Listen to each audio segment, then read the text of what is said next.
Hello friends. Did you know that nearly 80% of those who watch my videos aren't subscribed?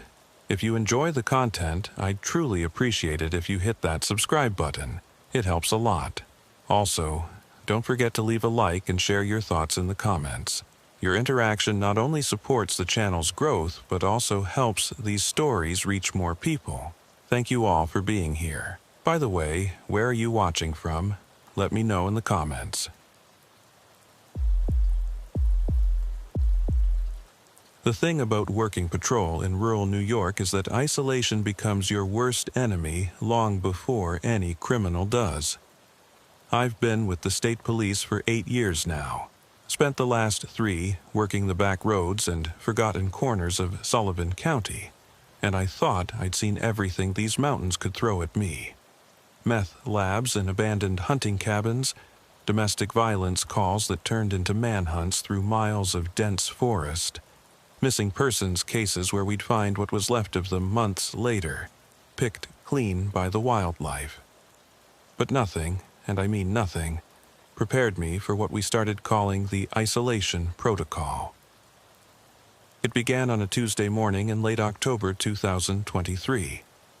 The leaves were at peak color, drawing city tourists up from the 5 boroughs to take pictures and spend money in our little mountain towns. Route 17 was busier than usual, which meant more fender benders, more speeders, more routine traffic stops. I was working the day shift, covering the stretch of a highway between Liberty and Monticello, when the first call came through my radio.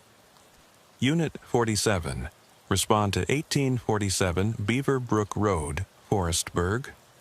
Welfare check requested by family member.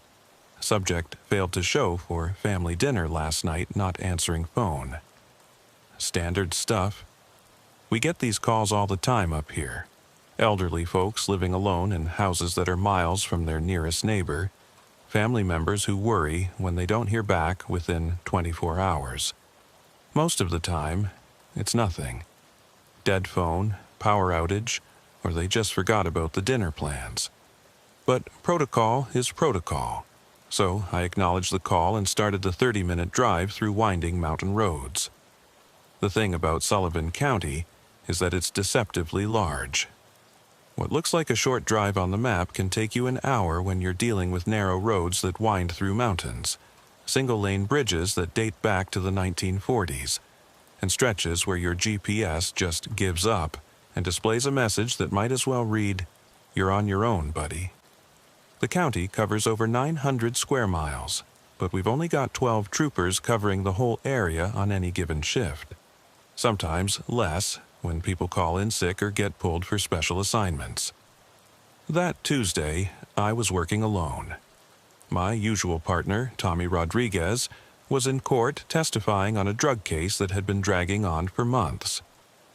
The next nearest unit was 40 minutes away, covering the eastern part of the county near the Pennsylvania border. Dispatch knew I was solo, but welfare checks are low priority. You don't usually need backup to tell an old lady that her daughter is worried about her. Beaver Brook Road isn't really a road. It's more like a suggestion. A narrow strip of cracked asphalt that winds through thick stands of maple and birch. Past houses that sit so far back in the trees you can barely see them from the road. Some of these properties haven't been properly surveyed since the 1800s, which means the address numbers are more like rough estimates. You might be looking for number 1847, but you'll pass houses numbered 1834, then 1851, then 1840, like someone just made up the numbers as they went along. The GPS in my patrol car lost signal twice during the drive, and I had to rely on the old paper maps we keep in the glove compartment. These maps are photocopies of photocopies, updated by hand whenever someone discovers a new road or an old one gets washed out by flooding.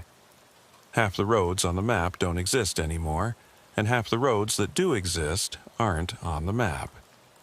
It's like navigating through a maze designed by someone with a grudge against postal workers. I'd been driving for about 25 minutes when I started seeing the signs that I was getting close to real isolation.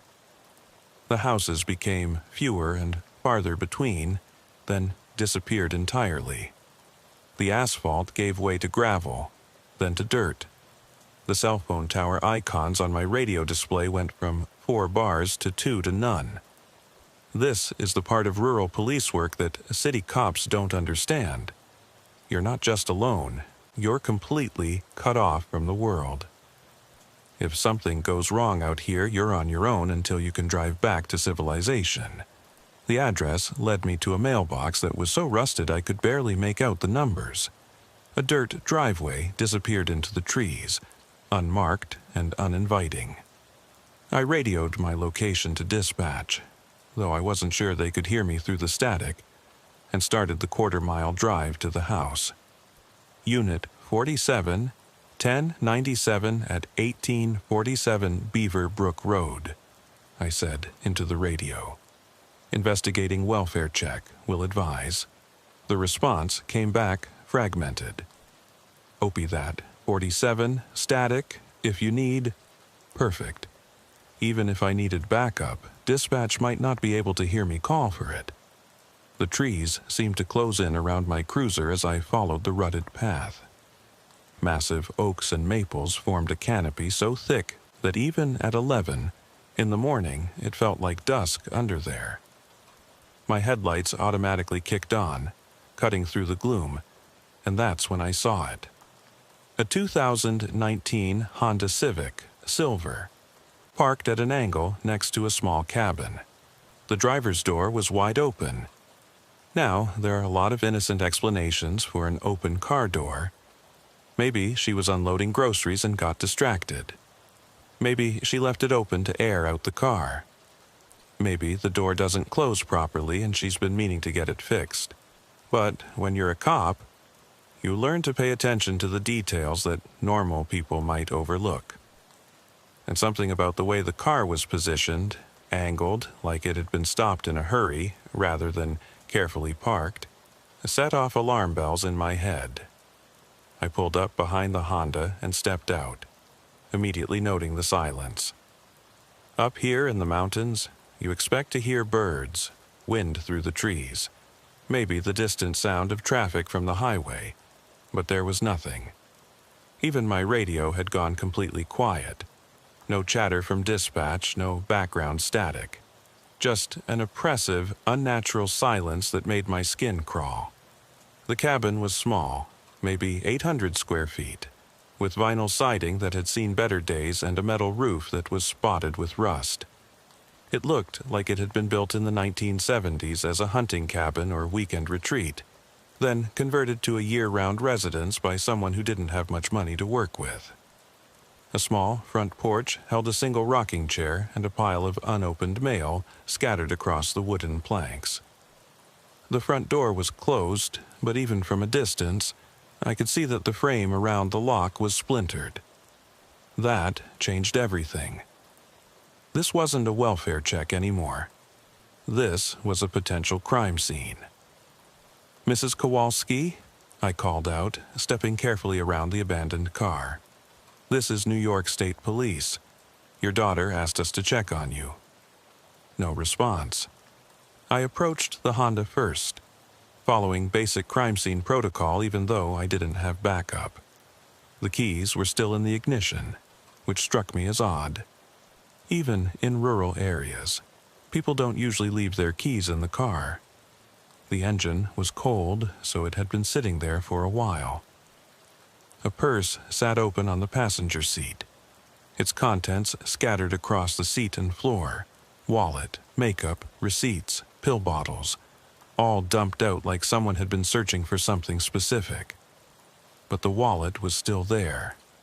Credit cards and driver's license visible. This wasn't a robbery. Robbers don't leave behind cash and credit cards. I keyed my radio, trying to raise dispatch. "Unit 47 to headquarters. I need a..." Nothing but static. My cell phone showed no bars.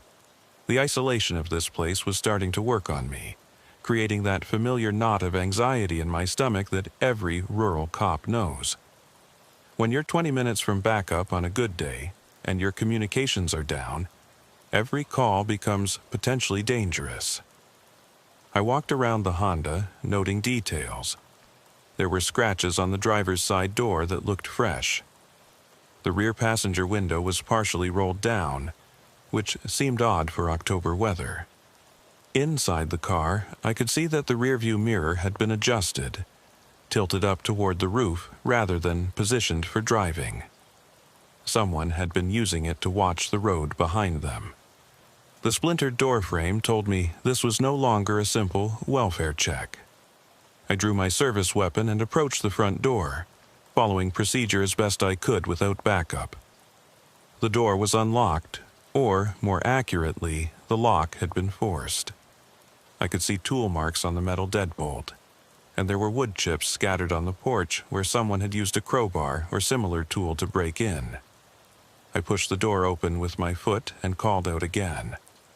"Mrs. Kowalski, police!" The smell hit me immediately. Not the smell of death. I'd encountered that enough times to recognize it. But something else. Something chemical and sharp, like industrial cleaner mixed with something organic and rotten. It was the kind of smell that makes your eyes water and your throat close up.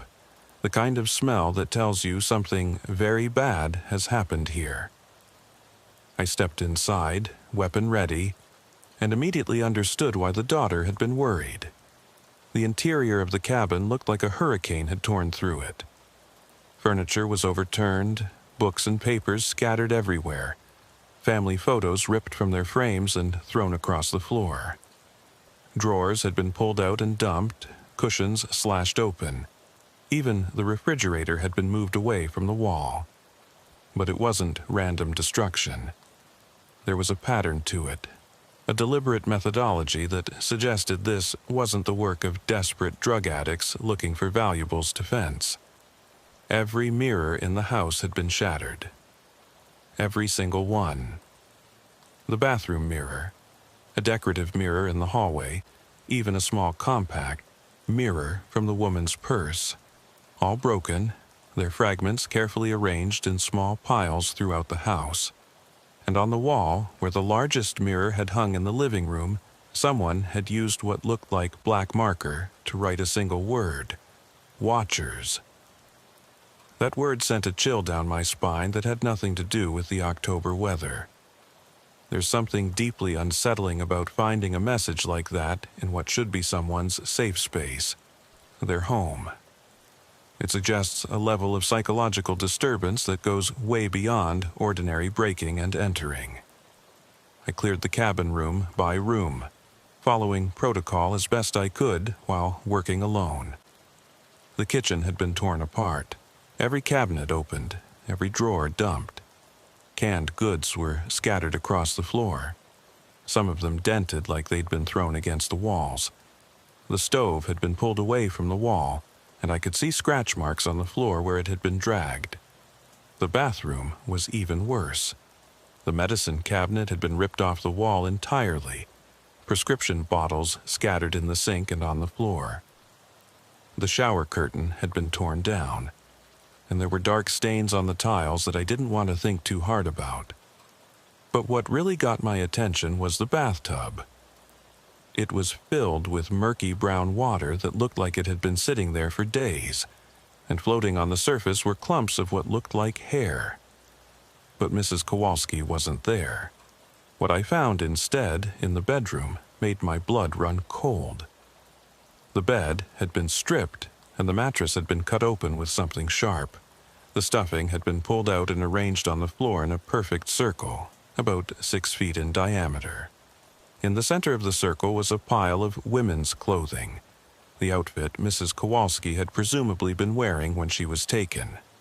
The clothes were torn and stained with something dark, but they hadn't been cut with any kind of blade. They looked like they'd been shredded by hands, human hands with fingernails, judging by the pattern of the tears. The sight of those shredded clothes in the middle of that circle of mattress stuffing was one of the most disturbing things I'd ever encountered in 8 years of police work. It suggested a level of ritualistic behavior that went far beyond a simple kidnapping or burglary. Someone had taken time to arrange this scene, to create this display, They wanted it to be found. Wanted whoever came looking to see exactly what they were capable of. But what really got to me was what I found pinned to the wall above the bed.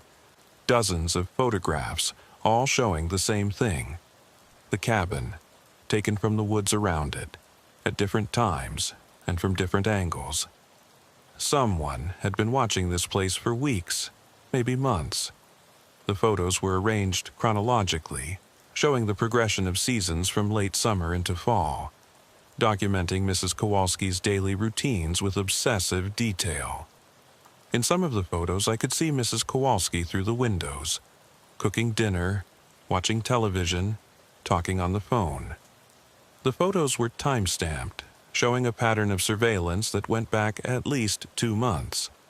Someone had been out there in the woods, watching her every move, learning her habits, planning whatever this was. But it wasn't just the cabin they'd been watching. Mixed in with the surveillance photos were pictures of other locations around the county. The grocery store where Mrs. Kowalski shopped, the post office where she picked up her mail, the small Methodist church where she attended services every Sunday, even the doctor's office where she went for her monthly checkups. This wasn't random. Someone had mapped out her entire life.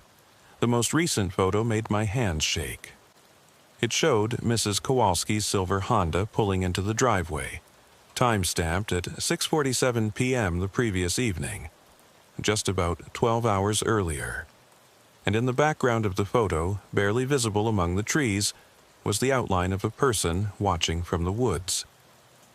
The photographer had captured the moment before the abduction, documented it like they were recording a hunting expedition. I tried my radio again, desperate to call this in as a kidnapping and get crime scene techs out here. But the static was getting worse. Whatever was interfering with communications seemed to be getting stronger. The smart thing would have been to drive back toward the highway immediately, get to a spot where I could call for backup and turn this over to detectives. That's when I heard the screaming. It came from somewhere deeper in the woods, distant but clear.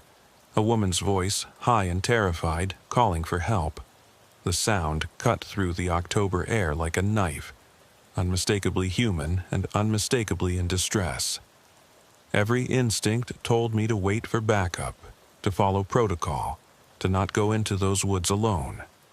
But the screaming was coming in regular intervals, like someone was being hurt repeatedly, and I couldn't just sit there and listen to it. I grabbed my flashlight and radio and headed into the trees, following the sound.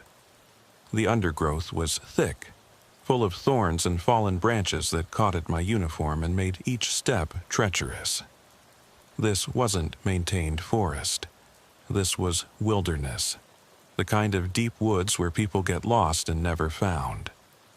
The canopy overhead was so thick that my flashlight beam seemed weak and ineffective, swallowed up by the darkness.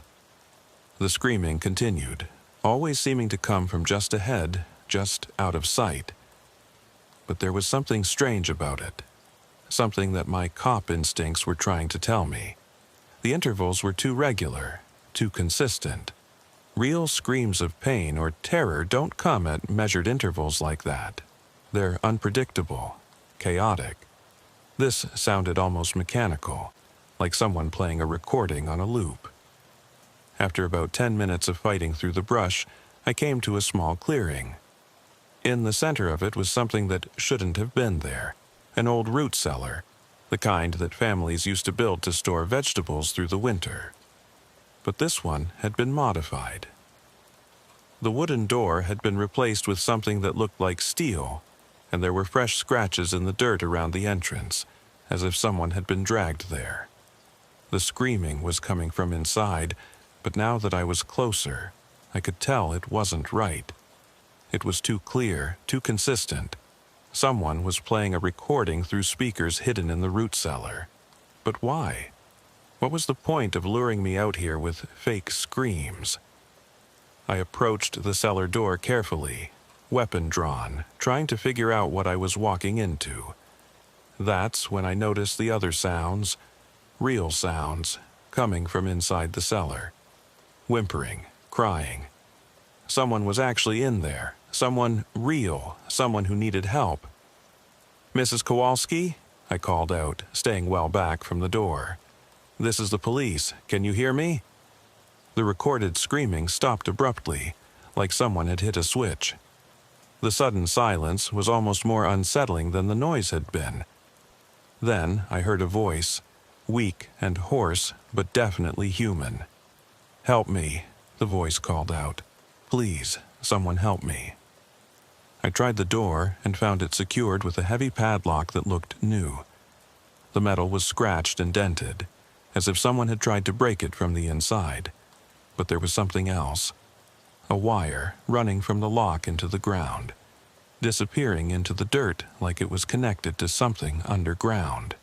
"Ma'am, I'm going to get you out of there," I called through the door. "Just hold on." That's when I heard her voice, clearer now. "He's coming back. He said he's coming back tonight with the others. Don't let him take me again." Others? What others? I tried my radio one more time, but the static was so bad it was useless. I needed tools to break that lock, and I needed backup. But I also couldn't leave her there, not knowing when this maniac might return. And what had she meant by others? "Ma'am, my name is Officer Rivera," I called through the door. "Can you tell me your name?" "I'm Helen Kowalski. They took me from my house last night. There are others here, other women. He keeps us in different places." The implications of what she was telling me hit like a freight train. This wasn't a single kidnapping. This was part of something bigger, more organized. Someone was collecting women from isolated rural homes, storing them in underground prisons scattered throughout the county. "How many others?" I asked. "I don't know. 3, maybe 4. He moves us around so we can't help each other escape. Says it's more efficient this way." Efficient? Jesus Christ, this psychopath was treating kidnapping like a business operation. "Mrs. Kowalski, I'm going to get help," I told her. "I'll be back in 20 minutes with people and tools. Just hang on." "Don't leave me," she pleaded. "What if he comes back while you're gone?" It was an agonizing decision. Every minute I stayed here was a minute I couldn't call for backup. But every minute I was gone was a minute she'd be alone and terrified, wondering if her captor was coming back to move her again, or worse. I made the call that probably saved her life. I stayed. Instead of driving back for help, I started looking for another way into the root cellar. These old structures usually had ventilation shafts or secondary entrances, especially if they'd been modified for long-term storage. It took me 15 minutes of searching, but I found what I was looking for: a metal grate set into the ground about 20 feet from the main entrance, partially hidden under fallen leaves. The grate was secured with a smaller padlock, one I might be able to break with the tools in my patrol car. I ran back through the woods, gathered everything that might be useful: tire iron, emergency toolkit, even the jack handle, and returned to the grate. It took me another 10 minutes of careful work, but I managed to break the smaller lock without making too much noise. The grate opened onto a narrow shaft that dropped down into darkness. I could hear Mrs. Kowalski somewhere below, still talking to herself to stay calm. "Mrs. Kowalski, I'm coming down," I called softly. I found another way in. The shaft was barely wide enough for my shoulders, and I had to lower myself down using my flashlight to guide the way. The drop was about 8 feet into what had once been a root cellar but had been converted into something much more sinister. The space was larger than I'd expected, maybe 12 feet square, with concrete walls that looked like they'd been poured recently. This wasn't some abandoned structure. Someone had put time and money into making this place. There were electric lights wired into the ceiling, running off what looked like a car battery. A bucket in the corner served as a makeshift toilet. Blankets were piled in another corner, and I could see restraints, chains and handcuffs, attached to rings that had been bolted into the walls. Mrs. Kowalski was huddled in the far corner, and she looked like she'd been through hell. She was probably in her 60s, gray-haired and normally well-groomed. But now she was dirty and disheveled, wearing the same clothes she'd been kidnapped in. She had a chain around her ankle that was attached to the wall, giving her maybe 6 feet of movement in any direction. But what really struck me was her eyes. She wasn't broken. She was angry. Terrified, yes, but furious about what had been done to her. She was a fighter, and that had probably kept her alive. "Are you hurt?" I asked, checking her over quickly while I worked on the chain around her ankle. "Bruised, but nothing serious," she said. "He's been careful not to damage the merchandise." Merchandise. The way she said it made my skin crawl. "Mrs. Kowalski, I need you to tell me everything you can about who did this and where the other women might be." While I worked on her restraints with my emergency tools, she told me a story that still gives me nightmares. Her captor was someone who knew law enforcement procedures, someone who understood patrol patterns and response times. He'd been watching her for months, learning her routines, waiting for the perfect opportunity.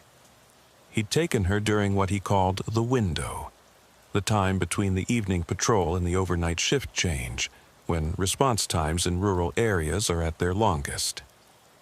He knew exactly how long it would take for someone to find her missing, and how long it would take for police to respond to her isolated location. But the worst part was what he'd told her about his other victims. He'd been operating for at least a year, taking women from isolated rural homes across multiple counties. He had a network of underground holding facilities, moving his victims between them to prevent escape and avoid detection. And he wasn't working alone. He'd mentioned buyers and delivery schedules, like he was running some kind of human trafficking operation. I finally got the chain off her ankle and helped her to her feet. She was weak from being confined, but determined to get out of there. That's when we heard the sound that every cop dreads. Footsteps overhead and voices. He was back, and he wasn't alone. We froze, listening to the conversation happening above our heads. 2 male voices, maybe 3, discussing something in low tones. I could only catch fragments, but what I heard made my blood run cold. Police car at the house. Cleanup protocol. Move the others tonight. These weren't random criminals. They were organized, professional, and they had contingency plans for dealing with law enforcement. They'd found my patrol car at Mrs. Kowalski's cabin and come to the root cellar to move her before I could return with backup. I had maybe 2 minutes before they opened that steel door and found us gone. 2 minutes to get Mrs. Kowalski out of there and into the woods, where we might have a chance of evading them until help arrived. "Can you run?" I whispered. "I'll run like hell," she whispered back. I boosted her up through the ventilation shaft first, then hauled myself up after her. We were barely clear of the grate when we heard the main door open and angry voices as they discovered the empty cell. We ran. Through the dark woods, over fallen logs and through thorny underbrush, with the sound of pursuit behind us. Mrs. Kowalski was 63 years old and had been held captive for over a day, but she ran like an Olympic sprinter. Fear and adrenaline are powerful motivators. I was trying to lead us back toward my patrol car, but in the darkness and panic I'd lost my bearings. The woods all looked the same, and every direction seemed to lead deeper into wilderness. Behind us, I could hear flashlights and voices getting closer. That's when Mrs. Kowalski grabbed my arm and pointed to our left. "The old logging road," she gasped. "I used to hike these woods with my husband. There's a logging road that comes out near the main highway." We changed direction, crashing through the underbrush toward what I hoped was salvation. The logging road, when we found it, was barely more than 2 tire ruts through the forest. but it was a path that led somewhere other than deeper into the woods. We ran down that road for what felt like miles, but was probably only half a mile, until we saw the most beautiful sight in the world: the glow of headlights on the main highway. I'd never been so happy to see traffic in my life. We flagged down the first car we saw, a pickup truck driven by a local contractor who was heading home from a job site. He took one look at us, a disheveled state trooper and a traumatized elderly woman covered in dirt and scratches, and didn't ask any questions. He just told us to get in and started driving toward the nearest place with cell phone service. 20 minutes later, we were at the Liberty Barracks, and I was briefing every available officer in the county about what we'd discovered. The response was immediate and massive. Within 2 hours, we had FBI agents driving up from New York City, state police SWAT teams, K-9 units, and enough patrol officers to lock down every road in a 20-mile radius. But when we returned to the root cellar with a full tactical team, it was empty. Not just empty. It had been cleaned out completely. The restraints, the lights, the bucket, even the car battery that had powered the electrical system, all gone. The only evidence that anyone had ever been held there was the scratches on the concrete walls where Mrs. Kowalski had tried to claw her way out.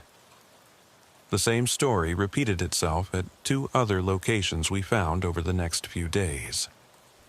Underground holding cells that had been hastily abandoned, cleaned out so thoroughly that the crime scene techs could barely find enough evidence to prove anyone had been there.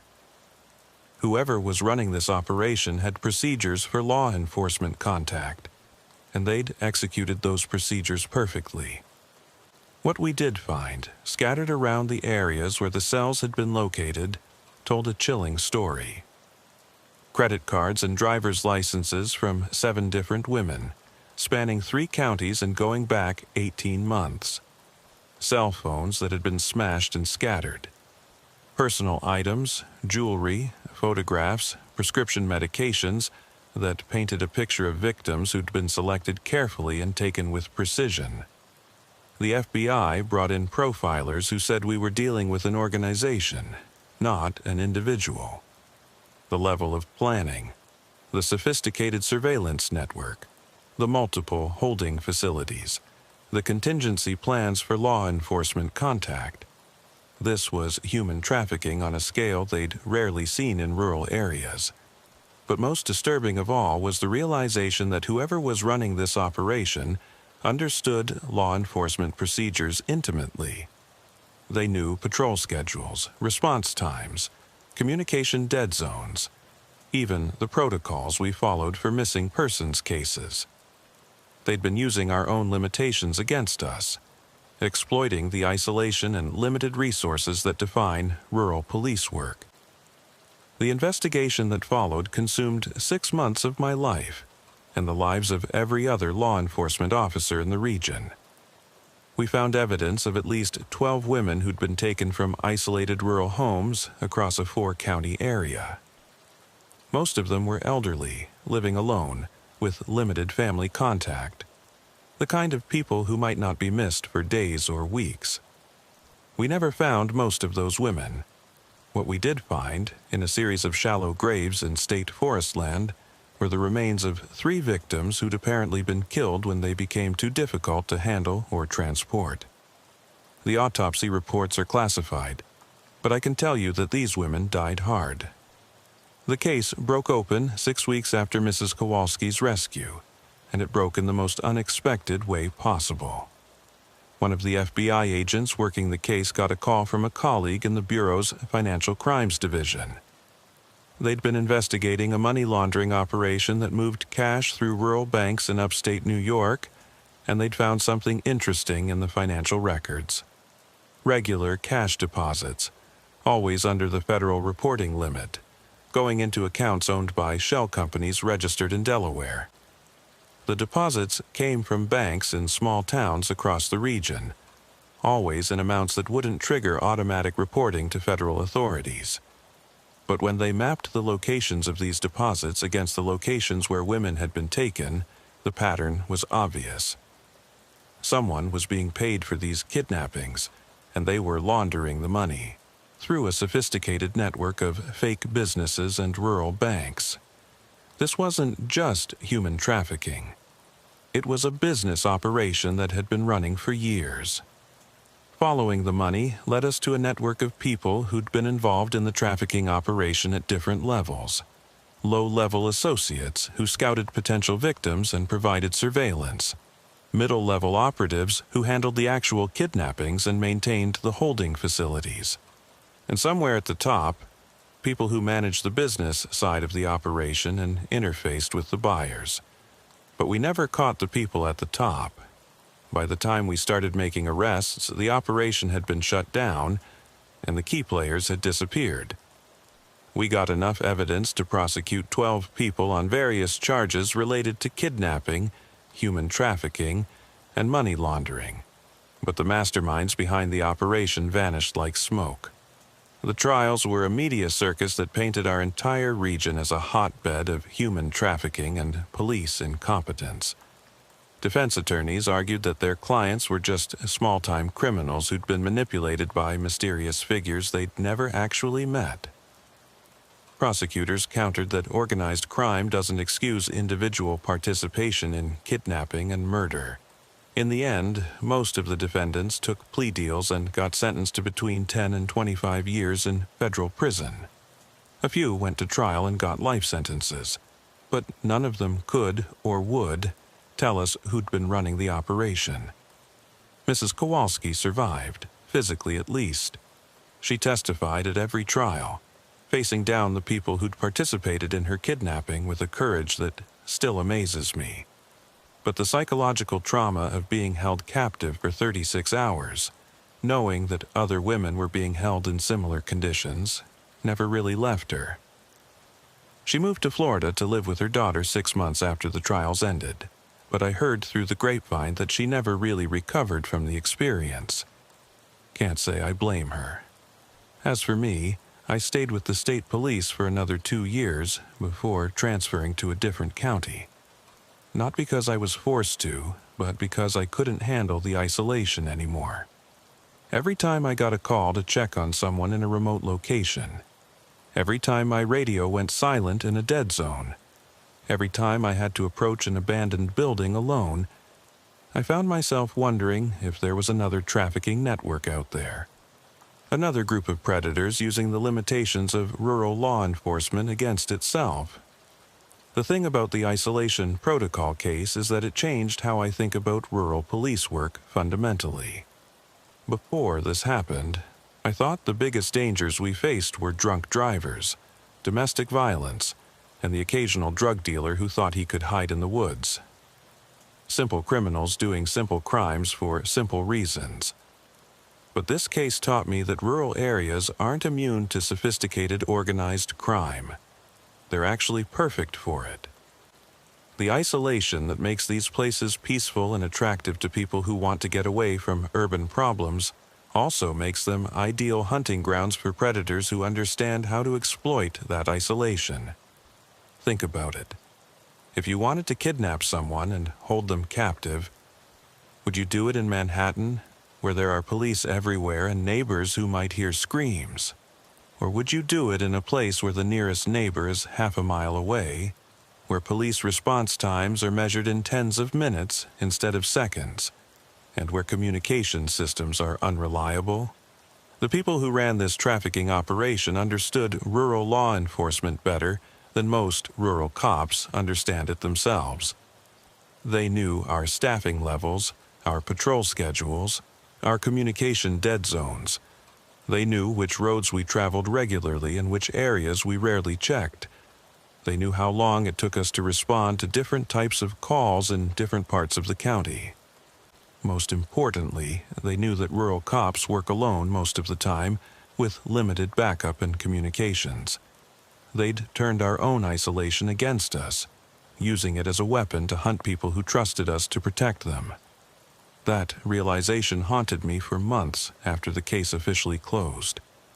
How many other rural areas were being targeted by similar operations? How many elderly people living in isolated houses were being watched right now by predators who understood exactly how vulnerable they were? How many police departments like ours were dealing with disappearances that they attributed to people wandering off into the woods or deciding to leave town without telling anyone?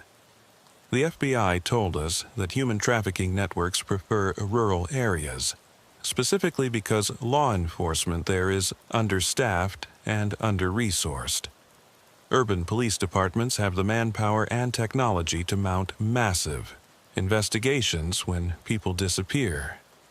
Rural departments like ours are lucky if we can spare 2 officers for a missing persons case, and we often have to wait days for crime scene techs or specialized investigators.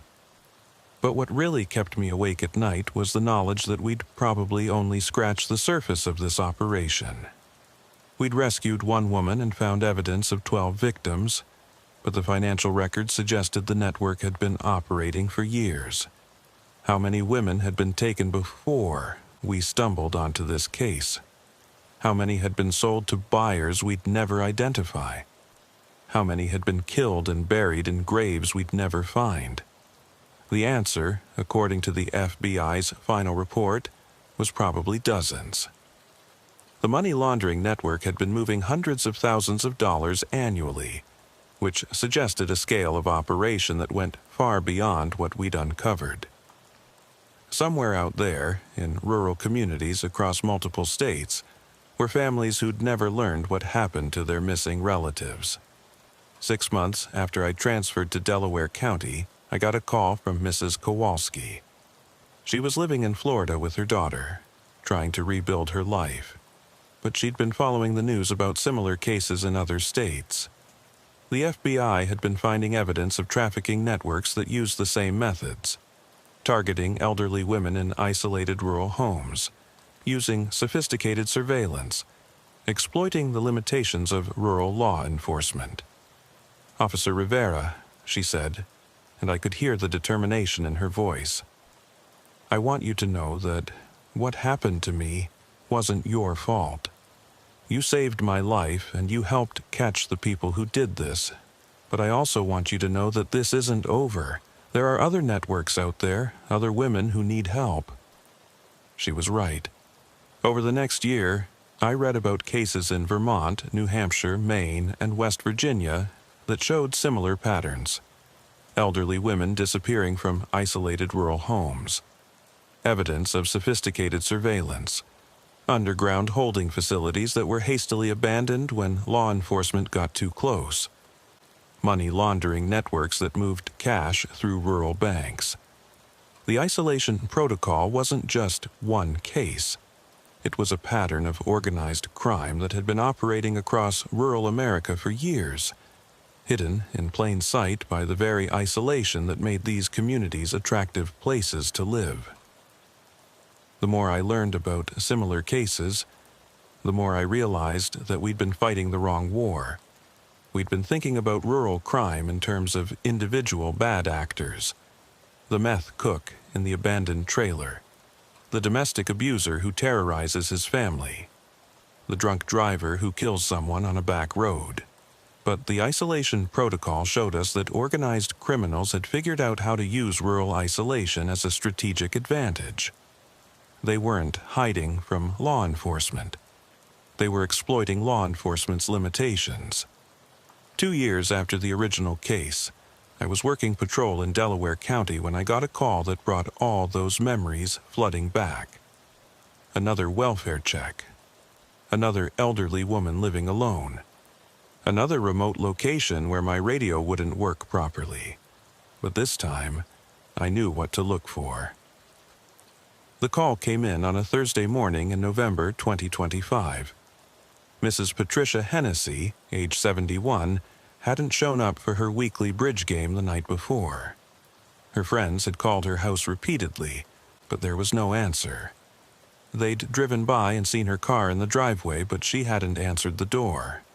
The caller, Mrs. Hennessy's bridge partner, said this was completely out of character.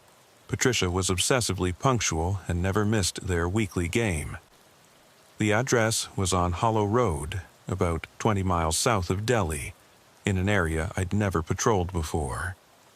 According to the map, it was a dead-end road that wound through state forest land, with maybe half a dozen houses scattered along its length. The kind of place where people went to get away from everything, including, potentially, law enforcement oversight. This time, I didn't go alone.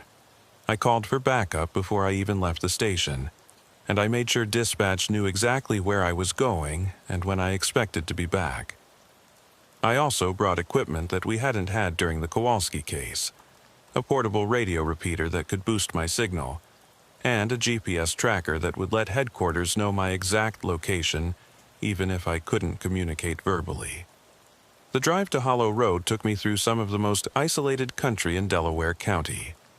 Miles of state forest with no houses, no businesses, no signs of human habitation except for the occasional hunting cabin tucked back in the trees. The kind of landscape where you could disappear completely and never be found. My backup, Officer Janet Walsh, met me at the intersection of Hollow Road and State Route 28. Janet had been with the department for 15 years and had heard about the Kowalski case from other officers. She understood why I'd requested backup for what should have been a routine welfare check. "What's your gut telling you about this one?" she asked as we compared notes about the call. "My gut's been wrong before," I said. "But something about the timing bothers me. Why call the police instead of just driving over to check on her themselves? These bridge players have been friends for 20 years. They know where she keeps her spare key."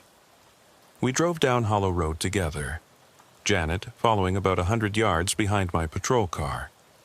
The road wound through dense forest for about 3 miles before we started seeing houses. Big, expensive-looking places set far back from the road, the kind of retreats that wealthy city people buy as weekend getaways. Mrs. Hennessy's house was the last one on the road, sitting at the end of a half-mile gravel driveway that disappeared into a grove of pine trees. A newish Toyota Camry was parked in front of a 2-story colonial that looked like it had been built in the last 10 years. Everything looked normal. No signs of forced entry, no evidence of a struggle.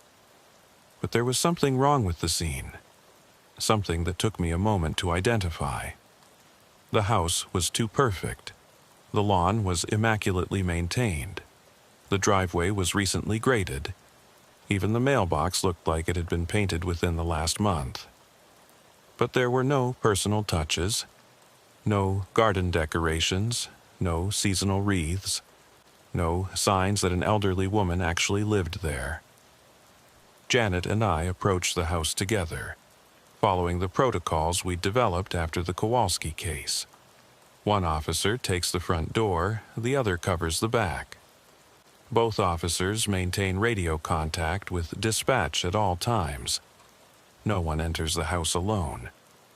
I knocked on the front door and called out, "Mrs. Hennessy, this is the Delaware County Sheriff's Office. Your friends asked us to check on you." No response. Janet radioed from the back of the house that all the windows were covered with heavy curtains and she couldn't see inside. The back door was locked, and there were no signs of disturbance. "Mrs. Hennessy, we're going to come inside to make sure you're okay," I called through the front door. "If you can hear me, please respond." Still nothing. I tried the door and found it unlocked, which immediately set off alarm bells. People who live alone in isolated areas don't leave their doors unlocked, especially elderly women who've lived through enough decades to understand how dangerous the world can be. Janet and I entered the house together, weapons drawn, clearing each room systematically. What we found inside made my skin crawl with recognition. The house was staged. That's the only way I can describe it. It looked like a model home that had been decorated by someone who'd never actually lived in a house. The furniture was expensive but impersonal. The kitchen was stocked with food, but it was all generic brands arranged in neat rows like a grocery store display. There were family photos on the mantelpiece, but they looked like stock photos that came with the frames. Most telling of all, there was no evidence that anyone had been living there recently. No dirty dishes in the sink, no personal items scattered around, no indentations in the furniture cushions. The bed was made with military precision, and the bathroom looked like it had been cleaned with a toothbrush. "This isn't right," Janet said, voicing what we were both thinking. "This isn't someone's home. This is a set." We found the real evidence in the basement, hidden behind a false wall that was almost invisible unless you knew what to look for. We discovered a sophisticated surveillance center. Multiple computer monitors showed feeds from hidden cameras scattered throughout the house and the surrounding woods. Professional-grade recording equipment was set up to capture audio and video from every room. And on a table in the center of the room was a collection of personal items that definitely didn't belong to Patricia Hennessy. Driver's licenses from 4 different women, all elderly, all from isolated rural addresses in different counties. Credit cards, cell phones, prescription medications, and jewelry that looked like it had been taken from victims rather than purchased. Most disturbing of all was a detailed map of the region with dozens of houses marked with colored pins.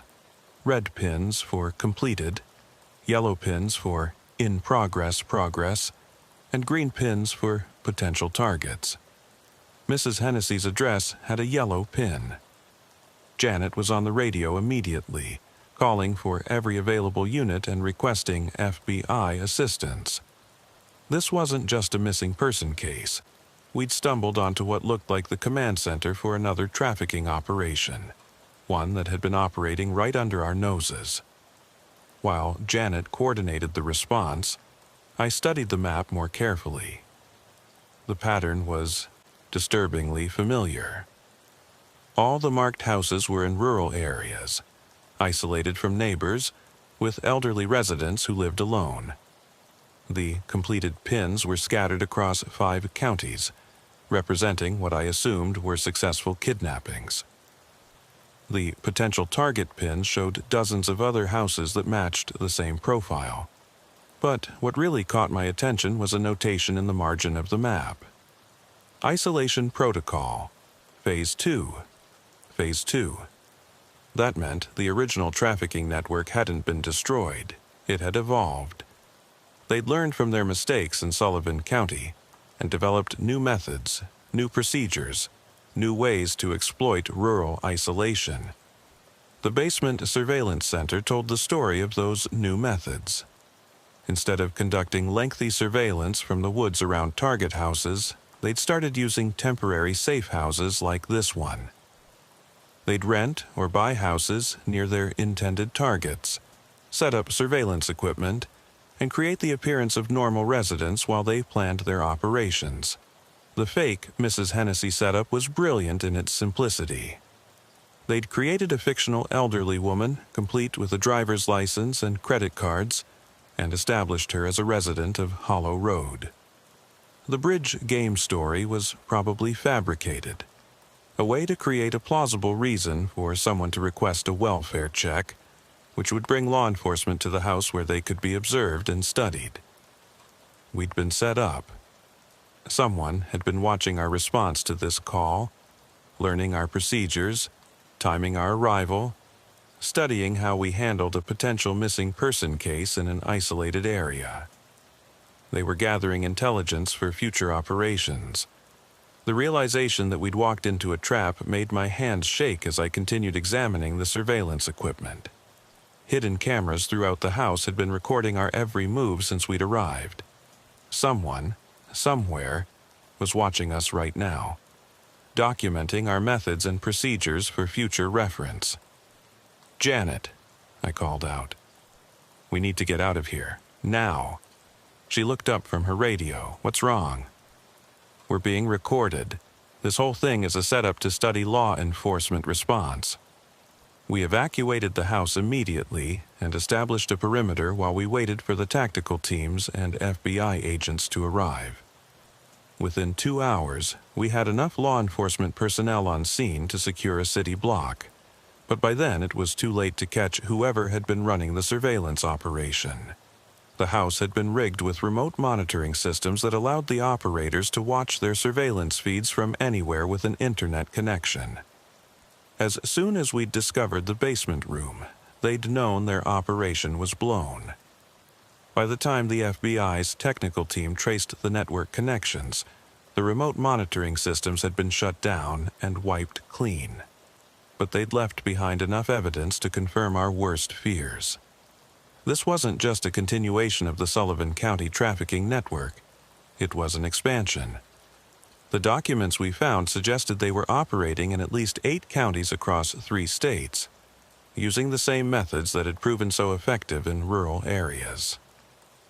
The fake identification documents were sophisticated enough to fool casual inspection, which meant they could establish temporary residence in target areas without arousing suspicion. The surveillance equipment was military grade, probably purchased through shell companies or stolen from government suppliers. And the operational planning documents showed a level of tactical sophistication that suggested involvement by people with military or law enforcement training. Most disturbing of all was what we found on the computers before the FBI technical team could fully analyze them. Partial records of what appeared to be an auction system, where potential buyers could bid on specific types of victims: age, physical characteristics, health status, family situation, all documented in clinical detail like they were selling livestock. The investigation that followed was even more extensive than the original Sullivan County case. Federal agencies got involved from multiple departments: FBI, Homeland Security, DEA, ATF, even the IRS Financial Crimes Division. The scope of the trafficking network was far larger than anyone had imagined. But once again, the masterminds behind the operation stayed one step ahead of law enforcement. By the time we started making arrests, the key players had disappeared, and the organizational structure had been dismantled. We caught some of the lower-level operatives, but the people running the business had vanished like ghosts. The trials that followed revealed the true scope of what we'd been dealing with. The network had been responsible for the disappearances of at least 30 women across multiple states over a 3-year period. They'd been using rural areas not just as hunting grounds, but as bases of operation, exploiting the limited law enforcement resources and slow communication systems that characterize rural policing. What made this network so effective was their understanding of rural psychology. They knew that people who chose to live in isolated areas valued their privacy and independence. They were less likely to report suspicious activity, less likely to call police for minor concerns, less likely to maintain close contact with neighbors who might notice when something was wrong. The network had weaponized rural values against rural communities. Mrs. Patricia Hennessy, as it turned out, had never existed. The identity was completely fabricated, created using stolen Social Security numbers and forged documents. The real owner of the house on Hollow Road was a shell company registered in Delaware, which was owned by another shell company registered in Nevada, which led to a maze of corporate entities that ultimately traced back to offshore accounts that had been closed and emptied by the time investigators found them. The bridge game story was fiction. The woman who'd called to request the welfare check had used a burner phone and given a fake name. She was probably one of the network's spotters, whose job was to create plausible reasons for law enforcement to visit surveillance houses so their response procedures could be studied and documented. It was a level of sophistication that would have been impressive if it hadn't been used for such evil purposes. The aftermath of the Hollow Road case changed my perspective on rural policing permanently.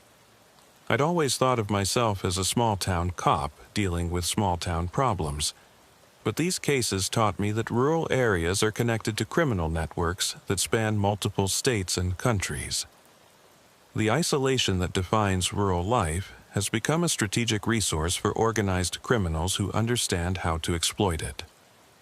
Today, I work as a training instructor for the New York State Police, teaching courses on rural law enforcement tactics and organized crime recognition.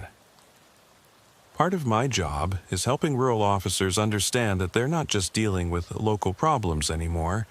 They're on the front lines of a war against sophisticated criminal networks that use rural isolation as a weapon. The isolation protocol cases taught us that rural policing needs to evolve to meet new threats. We've developed new procedures for welfare checks in isolated areas, new communication protocols that don't rely solely on radio systems, new partnerships with federal agencies that can provide resources and expertise that small rural departments can't afford. But most importantly, we've learned to recognize the signs that a criminal operation is more sophisticated than it initially appears. The too perfect crime scenes, the surveillance equipment that shouldn't be there, the patterns of disappearances that seem random but follow predictable methodologies. Mrs. Helen Kowalski still calls me every few months to check in and share information about similar cases she's read about in other states. She's become an unofficial advocate for missing persons cases involving elderly rural residents, working with families and law enforcement agencies to ensure that these crimes don't get overlooked or attributed to natural causes. She's also become something of an expert on recognizing the signs of trafficking operations. Her experience as a victim gave her insights that law enforcement training can't provide, and she's helped identify patterns in several other cases that might have been missed otherwise. Officer Rivera, she told me during our most recent conversation, I want you to remember something important. What happened to me wasn't just about one psychopath with a plan. It was about a system, a business that treated human beings like products to be harvested and sold. And that business model is still out there, still operating, still evolving. She's right. The latest intelligence from federal agencies suggests that human trafficking networks have continued to evolve their methods, using advancing technology and increasingly sophisticated understanding of rural law enforcement limitations to stay ahead of investigators. They've learned from their failures in Sullivan County and Delaware County. They've developed new ways to conduct surveillance, new methods for establishing temporary bases of operation, new techniques for avoiding detection by law enforcement. Most importantly, they've learned to operate across wider geographic areas, making it harder for local and state agencies to recognize patterns and coordinate responses. The isolation that once protected rural communities from urban crime has become the very thing that makes them vulnerable to new forms of organized criminal activity. And the police officers who work these areas, officers like me, like Janet Walsh, like hundreds of others across rural America, are often the only thing standing between potential victims and predators who've turned rural geography into a hunting ground. Every time I respond to a welfare check now, every time I drive down a back road to investigate a suspicious activity report, every time my radio goes silent in a communication dead zone, I remember the lessons of the isolation protocol. I remember that isolation can be a weapon, that sophisticated criminals understand rural law enforcement better than we understand ourselves, and that the peaceful countryside can hide horrors that would be impossible in more populated areas. But I also remember Mrs. Kowalski's courage, her determination to fight back against people who tried to reduce her to merchandise. I remember that rural communities, when they understand the threats they face, can be incredibly resilient and protective of their own.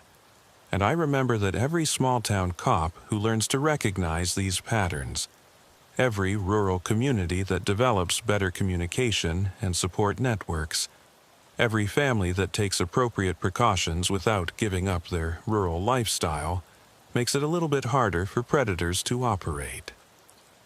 The isolation protocol was never just about one trafficking network or one series of kidnappings. It was about the vulnerability that comes with choosing to live apart from the crowd, and the responsibility that law enforcement has to protect people who've made that choice. It was about understanding that isolation can be both a blessing and a curse, depending on who's exploiting it and why. Most of all, it was about learning that evil doesn't always announce itself with obvious signs and dramatic crimes. Sometimes it hides behind routine welfare checks and friendly neighbors and perfectly maintained houses in beautiful rural settings. Sometimes the most dangerous predators are the ones who understand exactly how the system works and how to use that understanding against the people the system is supposed to protect. The isolation protocol continues. New cases, new patterns, new methods, but the same fundamental vulnerability that comes with being alone in beautiful, dangerous places where help is always too far away, and communications don't always work, and backup might be an hour away on a good day. Rural law enforcement officers across the country carry the weight of protecting people who've chosen isolation, knowing that choice makes them both safer from urban problems and more vulnerable to predators who've learned to exploit rural advantages. We do it because someone has to. Because Mrs. Kowalski and people like her deserve to live safely in the places they've chosen to call home. Because the alternative, allowing organized criminals to turn rural America into a hunting preserve, is unacceptable. The isolation protocol is real, it's ongoing, and it's the responsibility of every rural law enforcement officer to understand it, recognize it, and do everything possible to protect the people who depend on us to keep the darkness at bay. Even when that darkness comes wearing a badge and carrying institutional knowledge and understanding our procedures better than we understand them ourselves, especially then. But the story doesn't end with training courses and new procedures. 3 months ago, I got a call that brought the isolation protocol full circle in a way I never could have predicted. I was at the academy teaching a class on rural crime scene management when my cell phone rang.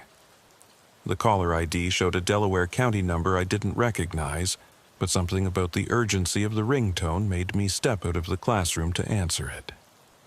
Officer Rivera, this is dispatch in Delhi. We've got a situation that command thinks you need to know about. The voice belonged to Sarah Chen, a dispatcher I'd worked with for years before transferring to the academy. Sarah didn't call unless something was seriously wrong. What's going on, Sarah? We've got a missing person case that's showing some of the patterns you've been training us to watch for. Elderly woman, isolated rural location, family members who say the disappearance is completely out of character.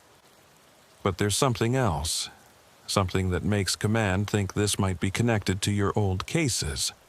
She paused, and I could hear the stress in her voice. The missing woman is Mrs. Eleanor Hartley. She's the widow of Sergeant Mike Hartley. The name hit me like a physical blow.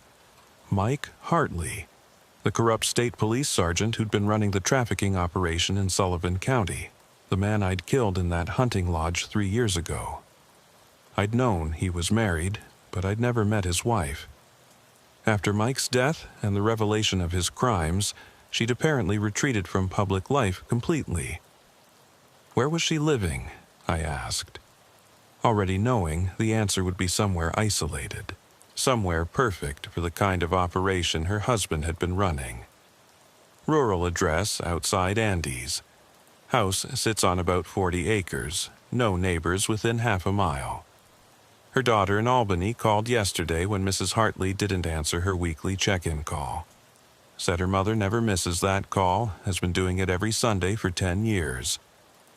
What makes command think this is connected to the protocol cases? Because Mrs. Hartley called the department 2 weeks ago, said she'd been getting strange phone calls, hang-ups mostly, but also calls where someone would just breathe into the phone. She also reported seeing vehicles driving slowly past her house, people taking pictures of her property. We sent a patrol unit out to check, but everything looked normal. My blood ran cold, This was exactly how the trafficking networks operated. Surveillance, intimidation, psychological pressure designed to isolate victims and make them doubt their own perceptions. Sarah, who's handling the case? Detective Morrison just caught it this morning. He's good, but he's only been with the department for 2 years. He doesn't have experience with this kind of thing. I'm on my way. The drive from the academy to Delaware County took me through familiar territory, but this time I was seeing it through different eyes. Every isolated house, every stretch of road without cell coverage, every area where backup would be 20 minutes away, all of it looked like potential hunting grounds for predators who understood how to exploit rural vulnerabilities. I met Detective Morrison at the Delhi barracks, and my first impression was that he was competent but overwhelmed. He'd done everything by the book. Interviewed the daughter, checked with neighbors, put out a BOLO alert for Mrs. Hartley and her vehicle. But I could see from his case file that he was treating this as a standard missing person case, not as a potential trafficking operation.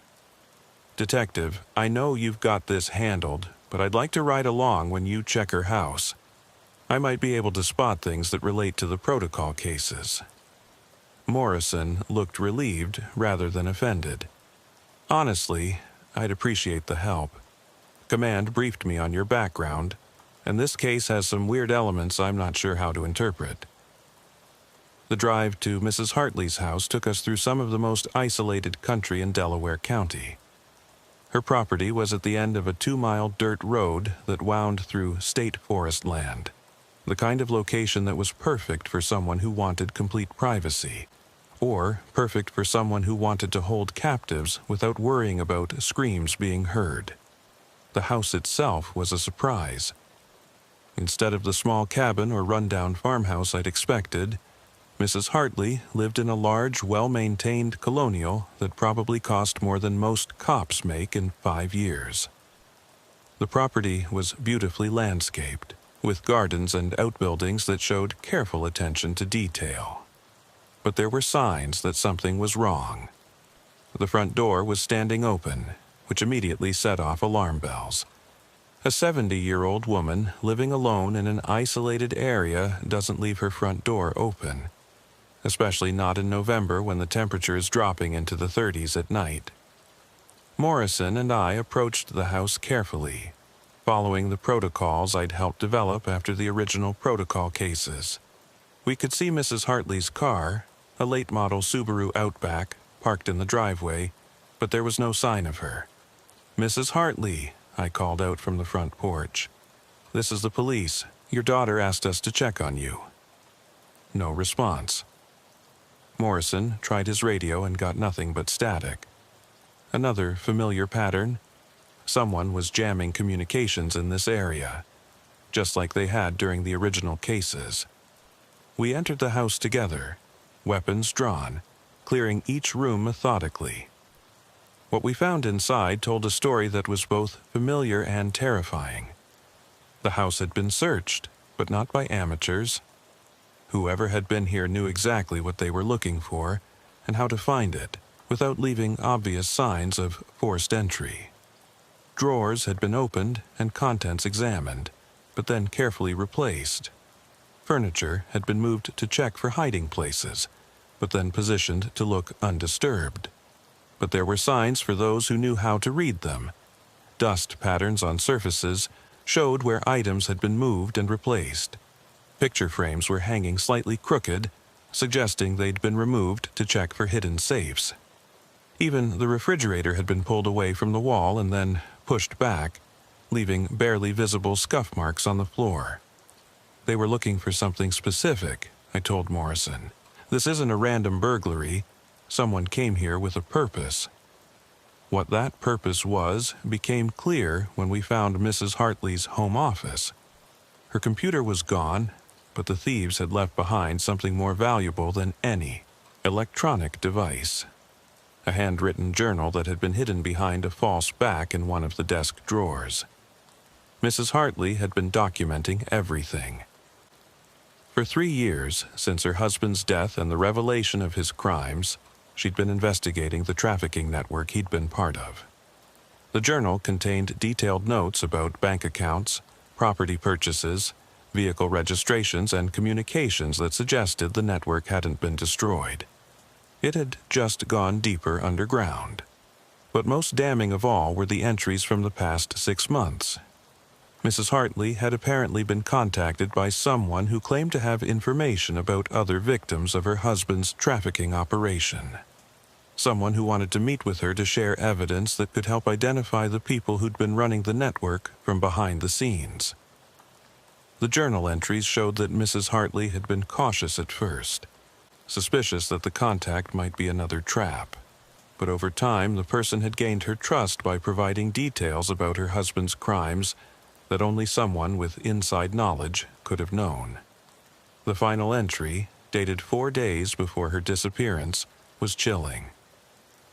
He wants to meet tomorrow night at the old quarry on Beaver Kill Road. Says he has photographs and documents that prove who really ran the operation Mike was part of. Says there are people in positions of authority who helped cover up the trafficking network, and that Mike was just a middle manager in something much larger. I know this could be dangerous, but I need to know the truth about what my husband was involved in. If something happens to me, I've hidden copies of all my research where the police will find them. Eleanor Hartley, November 15th, 2025. Morrison and I looked at each other, both thinking the same thing. Mrs. Hartley hadn't just been kidnapped. She'd been lured into a trap by someone who'd spent months gaining her trust. Someone who knew about her husband's crimes in detail and had used that knowledge to manipulate her into a vulnerable position. "We need to check that quarry," Morrison said. "And we need backup," I replied. "Lots of backup." The Beaver Kill Quarry was about 10 miles from Mrs. Hartley's house, down a series of increasingly isolated roads that would have made the perfect location for an ambush. The quarry itself had been abandoned for decades, leaving behind a deep water-filled pit surrounded by steep rock walls and accessible only by a single narrow access road. We didn't go in alone.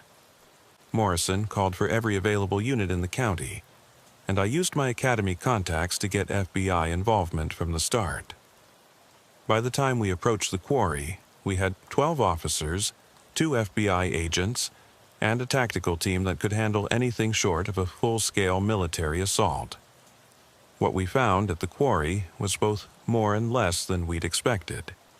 Mrs. Hartley's Subaru was there, parked at the edge of the access road about 50 yards from the quarry pit.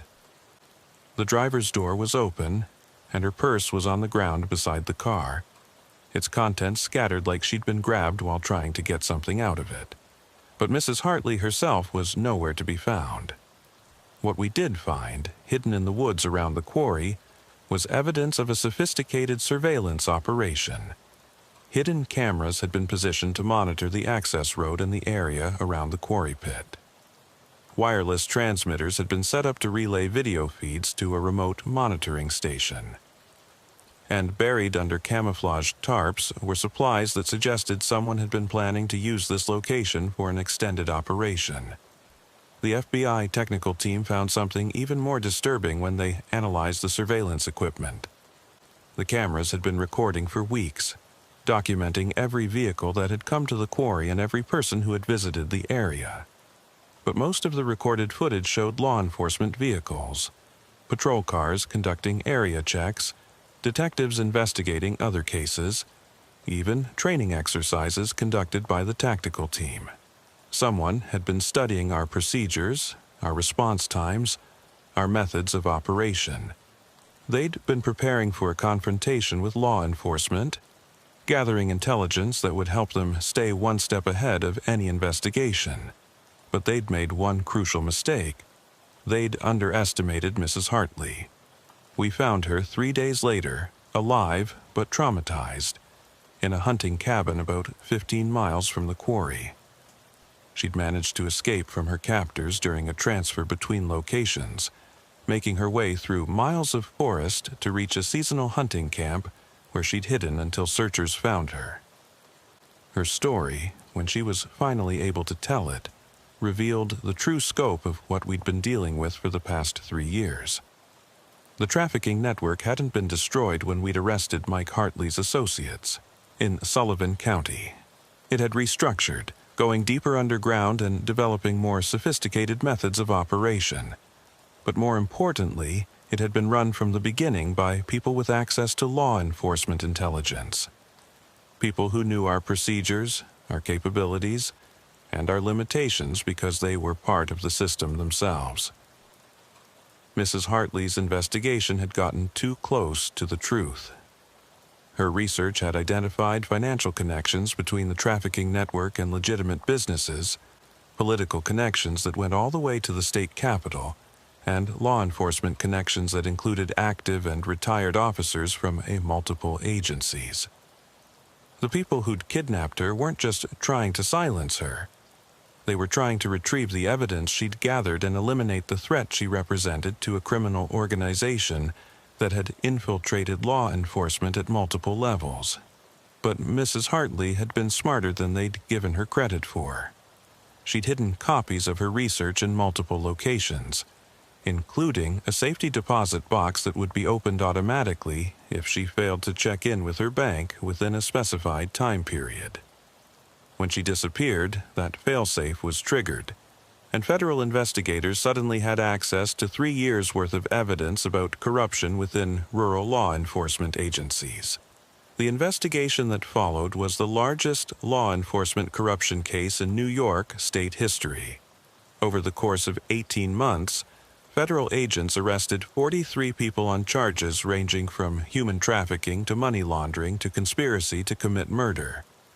The defendants included police officers, sheriff's deputies, state troopers, county prosecutors, and even a federal judge who'd been providing inside information about trafficking investigations. The network had been more extensive and more deeply embedded in the system than anyone had imagined. They'd used their positions within law enforcement to identify potential victims, gather intelligence about investigations, and coordinate their operations across multiple jurisdictions. They'd been the wolves guarding the sheep, using their badges and their authority to hunt the very people they'd sworn to protect. Mike Hartley, it turned out, had been exactly what Mrs. Kowalski and I had thought he was: a middle manager in a much larger operation. His corruption and eventual death had barely disrupted the network's activities, because there were dozens of other corrupt officers ready to take his place. The trials that followed were a media circus that destroyed public trust in rural law enforcement across the entire region. Defense attorneys argued that their clients were victims of a vast federal conspiracy to destroy local autonomy. Prosecutors countered that corruption had become so endemic in rural police departments that federal intervention was the only way to protect the public. In the end, most of the defendants were convicted and sentenced to lengthy federal prison terms. Several plea bargains provided additional evidence that led to investigations in other states, revealing similar networks operating across rural America. But the damage to public trust took years to repair. Rural communities that had once relied on their local police departments found themselves wondering if the officers they'd trusted with their safety might actually be the greatest threat they faced. Mrs. Eleanor Hartley survived her ordeal and became a powerful advocate for law enforcement reform and human trafficking victims' rights. She used her husband's pension and life insurance money to establish a foundation that provides resources for rural communities trying to identify and prevent trafficking operations. She also testified before Congress about the vulnerabilities that rural isolation creates, both for potential victims and for the law enforcement agencies tasked with protecting them. Her testimony led to federal legislation that provides funding for improved communication systems in rural areas and mandatory training for rural officers on recognizing signs of organized criminal activity. What happened to me, she told the congressional committee, wasn't just about criminals who'd learned to exploit rural isolation. It was about a system that had become so isolated from oversight and accountability that corruption could flourish unchecked for years. We can't protect rural communities from organized crime if we can't trust the people wearing badges in those communities. As for me, the Hartley case marked the end of my involvement with the isolation protocol investigations.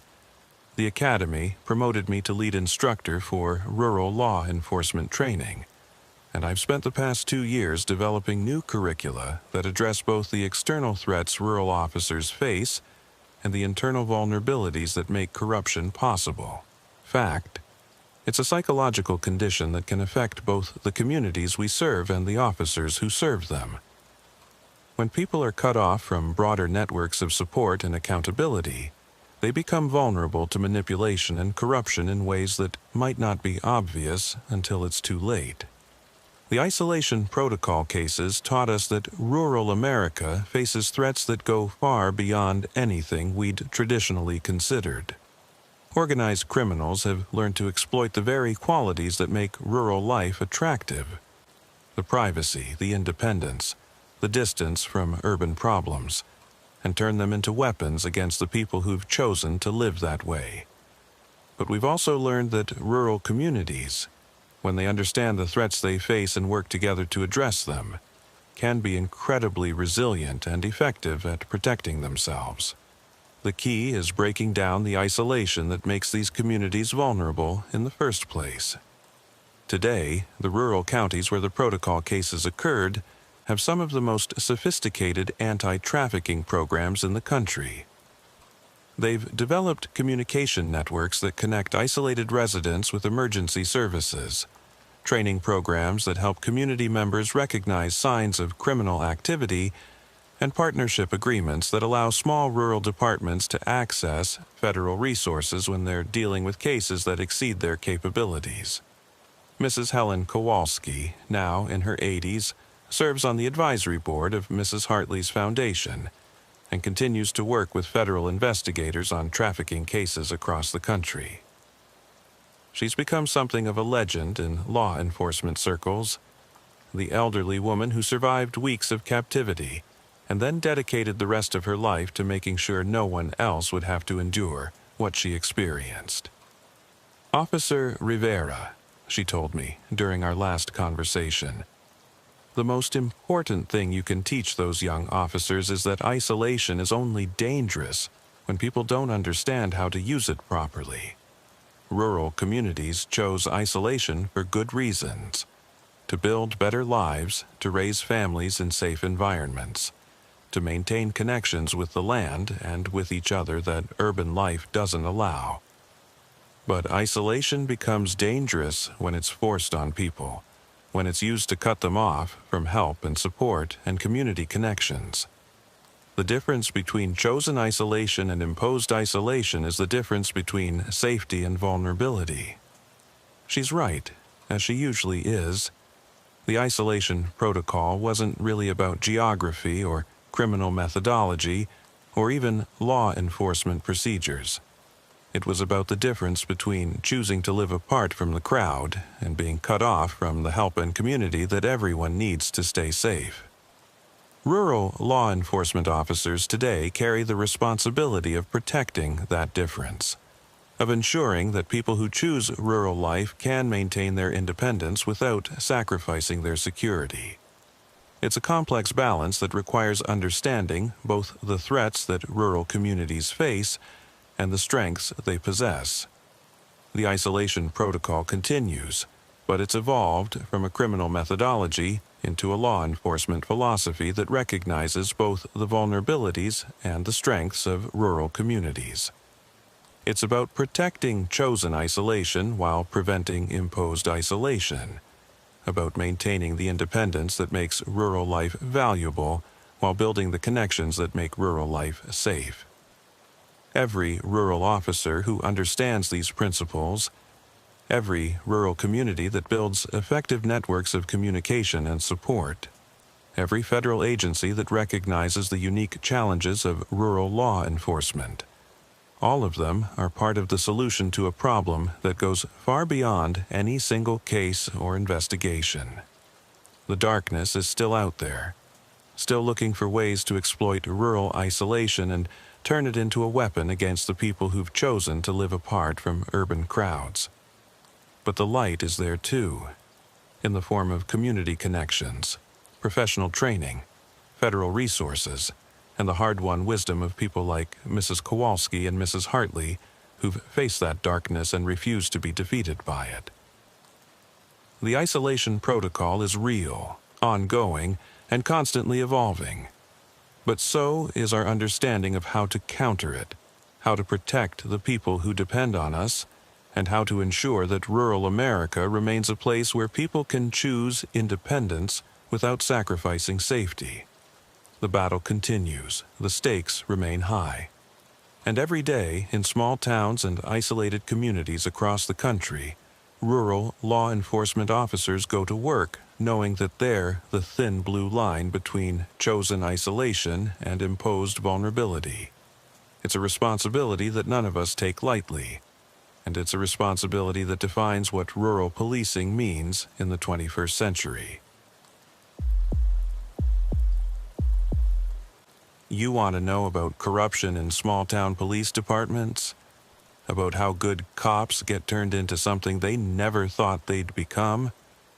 About how money and power can rot a department from the inside out until there's nothing left but uniforms covering up monsters? Sit down. Turn off that recorder. What I'm about to tell you isn't going in any official report. Actually, you know what? Turn it back on. People need to hear this. People need to understand what really happens when a small town gets too comfortable with looking the other way. When local politics matter more than justice. When everybody's got secrets and nobody wants to be the one to start pulling threads. My name is Danny Kowalski. Yeah, same last name as the woman from that trafficking case upstate, but no relation.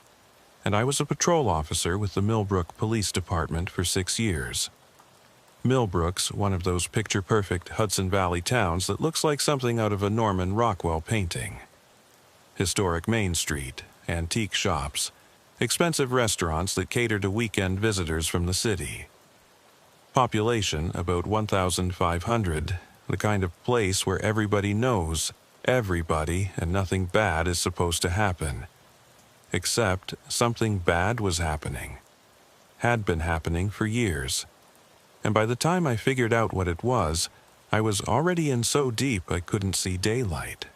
Let me start at the beginning, because that's where the corruption started too. With something small, something that seemed harmless, something that everybody could rationalize as being for the greater good. I joined the Millbrook PD in January 2019, fresh out of the police academy and full of ideas about community policing and making a difference. The department was small, just 8 officers including the chief, but they had a good reputation in the county. Low crime rates, good relationships with the community, the kind of department that other towns envied. Chief Robert Harrison had been running the department for 12 years, and he'd built it into something special. He was one of those old-school cops who still believed in walking a beat, knowing everyone in town by name, solving problems before they became crimes. The kind of chief who'd rather help a drunk get home safely than arrest him for public intoxication. My first few months were everything I'd hoped police work would be. Minor traffic violations, noise complaints, the occasional domestic dispute that could be resolved with some careful talking. The most exciting call I responded to was a break-in at the antique shop that turned out to be the owner's cat setting off the motion detector. But there were things I noticed that didn't quite add up. Little things that by themselves didn't mean much, but together they painted a picture I wasn't smart enough to understand at the time. Like the way certain cars never got speeding tickets, no matter how fast they were going, or how many times officers saw them. Like the way certain names never appeared in our daily incident reports, even when I knew for a fact that we'd responded to calls involving those people. like the way Chief Harrison would sometimes pull case files from our system and take them home, returning them days later with instructions to reclassify incidents or change the details in our reports. I told myself it was just small-town politics. The chief knew these people personally, had grown up with them, wanted to give them the benefit of the doubt. That was part of what made small-town policing different from working in the city. Relationships mattered, context mattered. Sometimes a stern warning was more effective than formal charges. But looking back, I can see that I was being groomed. Chief Harrison was watching me, evaluating me, deciding whether I could be trusted with the truth about how the Millbrook Police Department really operated. The first test came in April, about 3 months after I'd started. I was working a night shift when I got a call about a disturbance at one of the big estates on the outskirts of town. These weren't ordinary houses. They were weekend retreats for wealthy New York City families, sprawling properties worth millions of dollars, the kind of places that generated most of the town's tax revenue.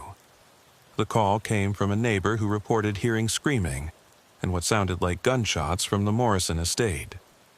The Morrisons were a banking family from Manhattan who spent weekends and summers in Millbrook, and their property was one of the largest in the area, about 40 acres of manicured grounds and a house that looked like something out of Architectural Digest. I responded alone, which was standard procedure for our department. As I drove up the long circular driveway, I could see lights on in the main house, but everything seemed quiet. No signs of disturbance, no evidence of whatever the neighbor had reported.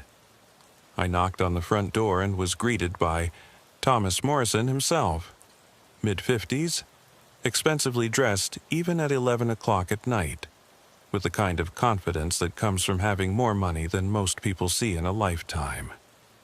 "Officer?" He looked at my nameplate. "Kowalski, what can I do for you?" "We received a report of a disturbance at this address, sir. Screaming and possible gunshots. I need to check and make sure everyone's safe." Morrison's expression didn't change, but I caught something in his eyes, a flicker of calculation, like he was deciding how to handle this situation. "I'm afraid there's been a misunderstanding," he said smoothly. "We're having a small dinner party, and my son and his friends were watching an action movie in the theater room. Very loud sound system. I can see how that might have been mistaken for something else." It was a plausible explanation. Rich people had home theaters with sound systems that could rattle windows. But something about Morrison's demeanor bothered me. He was too calm, too prepared with his explanation, like he'd been rehearsing it. "I'll need to come in and verify that everyone's safe," I said, following standard procedure for welfare checks. Morrison's smile tightened slightly. "Of course, though I should mention that we have some prominent guests here tonight, people who value their privacy. I'm sure you understand the importance of discretion in a town like Millbrook." He led me into the house, and I immediately understood what he meant by prominent guests. The living room was full of people I recognized from newspapers and television, politicians, business leaders, even a federal judge whose confirmation hearings had been in the news recently. These weren't just wealthy people. These were powerful people. People whose influence extended far beyond the Hudson Valley. "As you can see," Morrison said, gesturing toward his guests, "everything is perfectly normal. Just a quiet evening among friends." But everything wasn't normal. The guests looked nervous, jumpy, like they'd been interrupted in the middle of something they didn't want discovered. Several of them had their phones out, presumably calling lawyers or assistants or whoever people like that call when police show up unexpectedly. More importantly, I could smell something that didn't belong in a dinner party: the sharp, acrid smell of gunpowder. Recent gunshots had definitely been fired somewhere in this house. Mr. Morrison, I'm going to need to do a complete sweep of the property to make sure there's no immediate danger to anyone present. The temperature in the room dropped about 10 degrees. Morrison's smile disappeared entirely, and I could see several of his guests exchanging worried glances. "Officer Kowalski," Morrison said, and his tone had changed from polite to commanding. "I think there may be some confusion about your authority here. Perhaps you should call your supervisor before proceeding." It was phrased as a suggestion, but it felt like a threat. And Morrison was right about one thing. I was way out of my depth.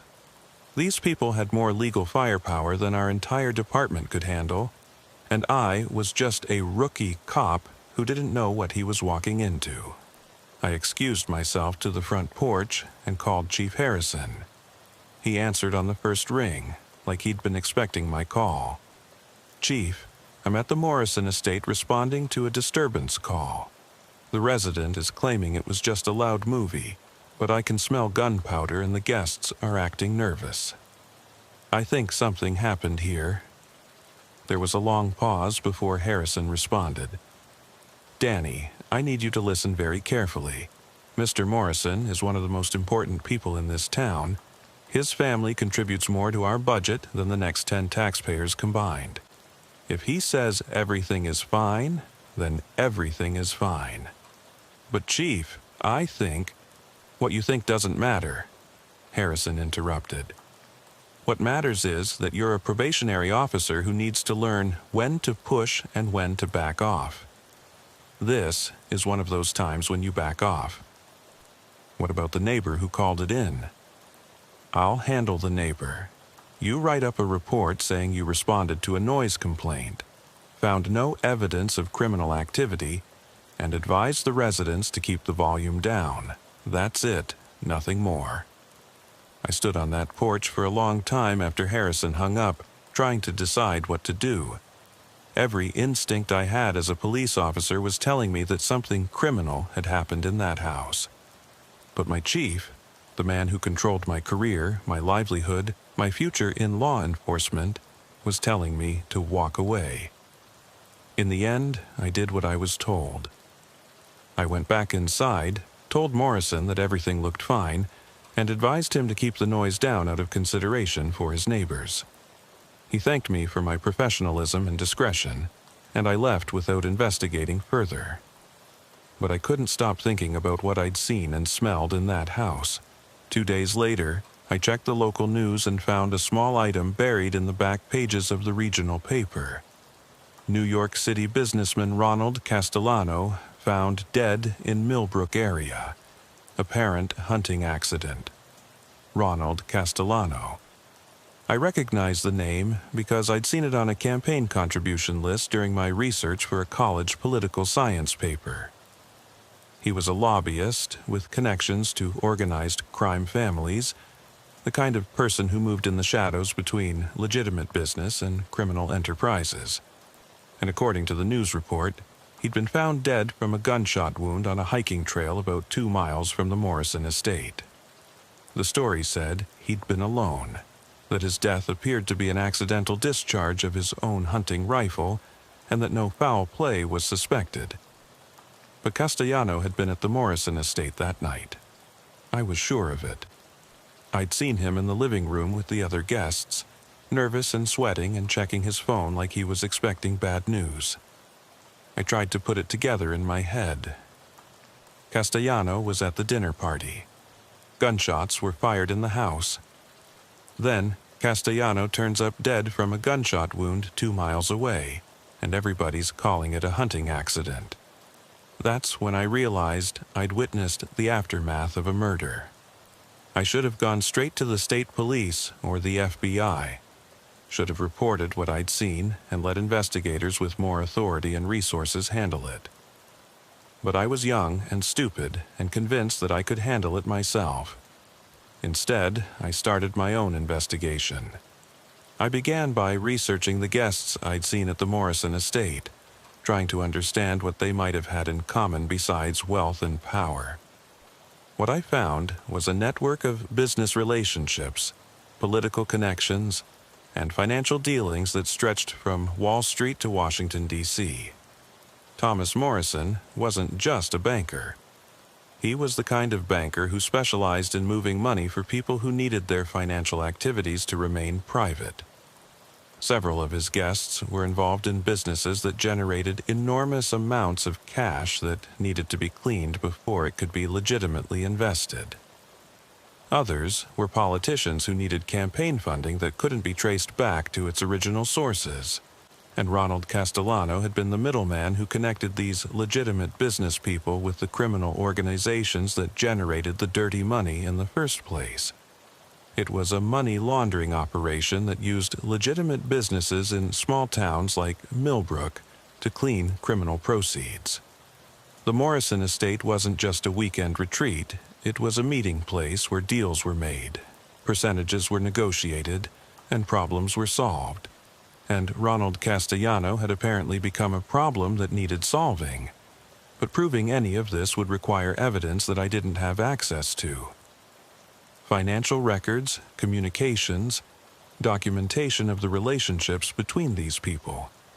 All of it was beyond the reach of a small-town patrol officer. What I could do was keep watching, keep learning, keep building a case piece by piece. That's when Chief Harrison made me an offer that changed everything. It was a Friday afternoon in early May, about a month after the Morrison incident. Harrison called me into his office and closed the door, something he'd never done before. "Danny, you've been with us for 4 months now, and you're doing good work. Real good work. I think it's time we had a conversation about your future with the department." He leaned back in his chair and studied me like he was trying to see inside my head. Small-town policing is different from what they teach you at the academy. It's more personal, more complicated. Sometimes doing the right thing means bending the rules a little bit. Sometimes protecting the community means protecting the people who make the community possible. I didn't say anything, just waited to see where he was going with this. The Morrison family, for example. They employ 37 people in this town. Gardeners, housekeepers, maintenance workers, security staff. Their property taxes pay for about 15% of our town budget. Their charitable contributions fund the library, the youth programs, the senior center. They're not just residents of Millbrook, they're pillars of the community. Harrison stood up and walked to the window overlooking Main Street. Now, sometimes people like the Morrisons find themselves in complicated situations. Business disputes, family problems, political issues. Things that could be handled quietly and discreetly, or things that could become public scandals that destroy not just them, but everyone who depends on them. He turned back to face me. When those situations arise, the Millbrook Police Department has a choice. We can handle things by the book, follow every procedure to the letter, and watch our community get torn apart by negative publicity and legal battles. Or we can use our discretion, our local knowledge, our understanding of the people involved to find solutions that protect everyone's interests. "What kind of solutions?" I asked, though I was starting to understand where this conversation was heading. "The kind that require maturity, discretion, and loyalty to the community you've sworn to serve. The kind that sometimes look irregular to outsiders who don't understand the complexities of small-town life." Harrison opened his desk drawer and pulled out a manila envelope. "The town council has authorized a special community liaison position. Plain clothes work, flexible schedule, direct reporting to me. The pay is double your current salary, plus overtime opportunities that could bring it up to 6 figures annually. Housing allowance, vehicle allowance, full benefits." He slid the envelope across the desk toward me. "The position involves working closely with Millbrook's most prominent residents, helping them navigate situations where their interests and the community's interests align. Sometimes that means providing security for private events. Sometimes it means conducting discreet investigations into business competitors or political opponents. Sometimes it means ensuring that certain information doesn't become public knowledge. I stared at the envelope without touching it. And sometimes it means covering up murders. Harrison's expression didn't change. It means understanding that there are different kinds of justice. Sometimes formal legal processes serve the community's interests. Sometimes they don't. Part of growing up as a police officer is learning to tell the difference. What happened to Ronald Castellano? Ronald Castellano died in a hunting accident. The medical examiner confirmed it. The state police investigated and found no evidence of foul play, and the case is closed. That's what happened to Ronald Castellano. But what really happened? Harrison leaned forward and fixed me with a stare that made my blood run cold. What really happened is that a dangerous criminal who was threatening the safety and security of this community is no longer a threat. What really happened is that a problem got solved in a way that protected innocent people from becoming collateral damage. What really happened is that justice was served, even if it didn't happen in a courtroom. He gestured toward the envelope again. The question now is whether you're mature enough to understand that kind of justice and loyal enough to help protect it. I should have walked out of that office right then. Should have gone straight to the state police, the FBI, internal affairs, anyone with the authority to investigate what Harrison was telling me. Should have refused to be part of a system that treated murder as just another problem to be managed. But I didn't. I opened the envelope. Inside was a job description for the Community Liaison Specialist position, along with a salary offer that was more money than my father had ever made in his best year.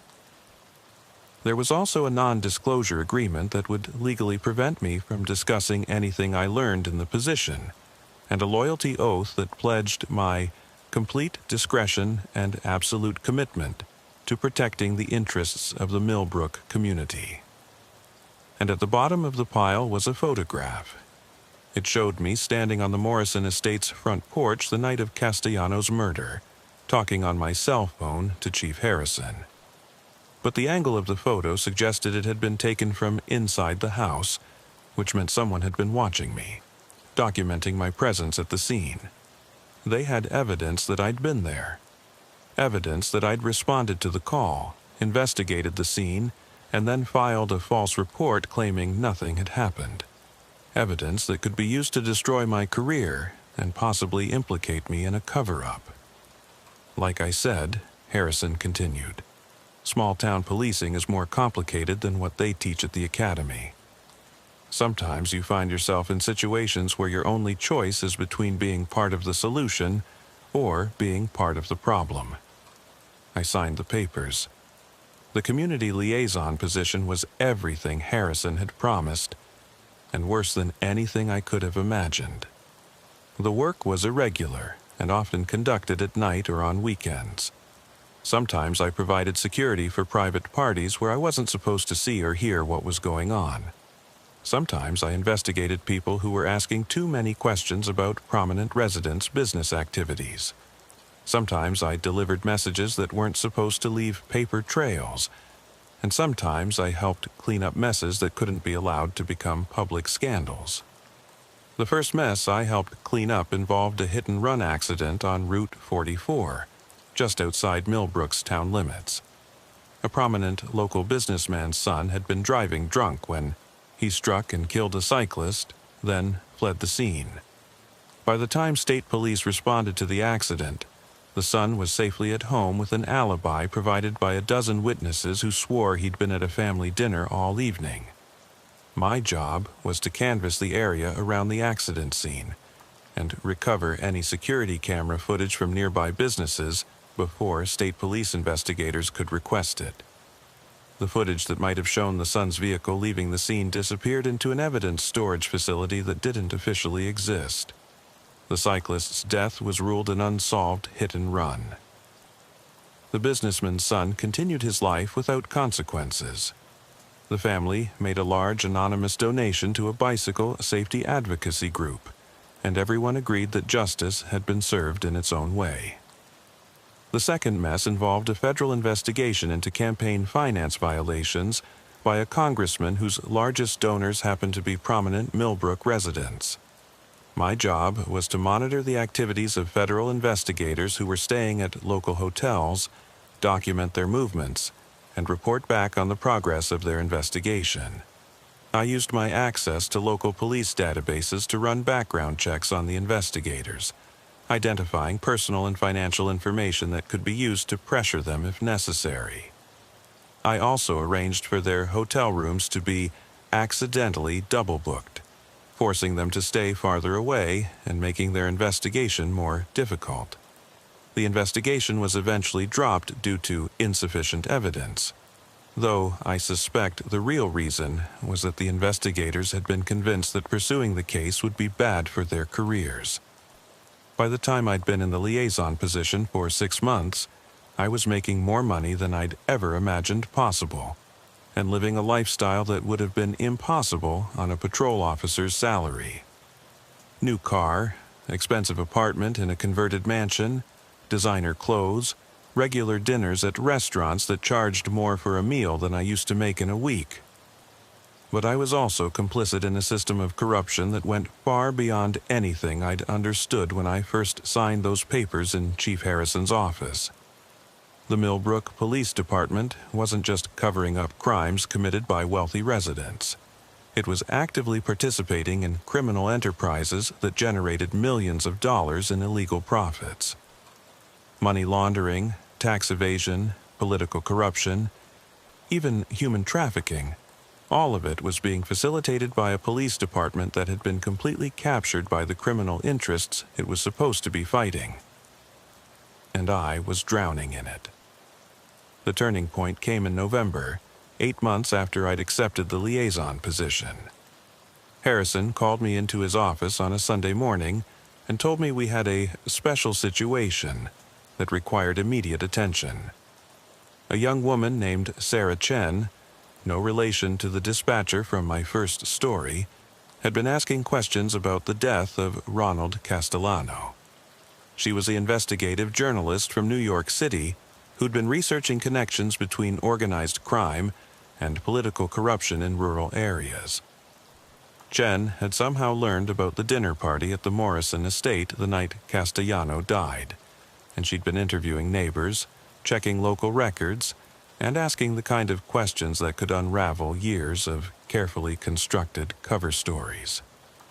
"She's becoming a problem," Harrison said, handing me a thick file on Chen's activities.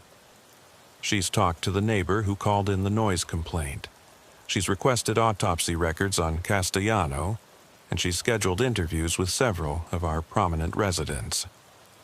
I flipped through the file, which contained detailed surveillance reports on Chen's movements, copies of her hotel registration and car rental agreements, even transcripts of phone calls she'd made to sources in New York. "What do you want me to do?" "Initially, we want you to make contact with her. Find out exactly what she knows and how she learned it. See if there's a way to convince her that she's wasting her time, that there's no story here worth pursuing." Harrison leaned back in his chair and fixed me with that cold stare I'd learned to recognize. "If she can't be convinced to drop the investigation voluntarily, then we'll need to explore other options for protecting the community's interests." I knew what other options meant. I'd seen what happened to problems that couldn't be solved through negotiation or intimidation. "Chief, I can't. You can and you will." Harrison interrupted. "You signed a loyalty oath to this community, and you've accepted substantial compensation for your services. This is what that loyalty and compensation require." He slid another envelope across the desk. "In addition to your regular salary, you'll receive a $50,000 bonus for successfully resolving this situation. Consider it hazard pay." That night, I met Sarah Chen at a coffee shop in nearby Rhinebeck. She was in her early 30s, obviously intelligent and determined, the kind of journalist who didn't give up easily when she caught the scent of a story. "Officer Kowalski," she said when I introduced myself. "I wasn't expecting to hear from the Millbrook Police Department. Are you here to help with my investigation? Actually, I'm here to suggest that you might be wasting your time. Millbrook is a very quiet town. The kind of story you're looking for probably doesn't exist here." Chen smiled and pulled out a digital recorder. "Do you mind if I record this conversation? I find it helps me remember details accurately." I should have said yes. Should have let her record everything I was about to tell her, so there would be evidence of what the Millbrook Police Department was really doing. But I was too deep into the corruption by then, too afraid of the consequences of stepping out of line. "I'd prefer if you didn't." "Okay." She put the recorder away, but I noticed she kept her notebook open. "Can you tell me about the night Ronald Castellano died? I understand there was a noise complaint at the Morrison estate. There was a report of loud noise from a neighbor. I investigated and found that the residents were watching a movie with the volume turned up. I advised them to be more considerate of their neighbors, and that was the end of it. Did you see Ronald Castellano at the Morrison estate that night?" This was the moment where I should have told her the truth. Should have described exactly what I'd seen and smelled in that house. The nervous guests, the gunpowder residue, the way Morrison had tried to prevent me from investigating. Instead, I lied. "I don't recall seeing anyone matching Mr. Castellano's description at the residence." Chen made a note in her notebook. "According to phone records, Mr. Castellano received several calls from numbers registered to Morrison family businesses in the days before his death. Do you know anything about a business relationship between them?" "I wouldn't know anything about Mr. Morrison's business relationships." "Have you investigated any other incidents involving the Morrison family or their associates?" "The Morrison family are respected members of the community. They rarely require police attention." Chen studied my face for a long moment, and I could see that she didn't believe what I was telling her. She was too experienced as an investigative reporter not to recognize evasion and misdirection.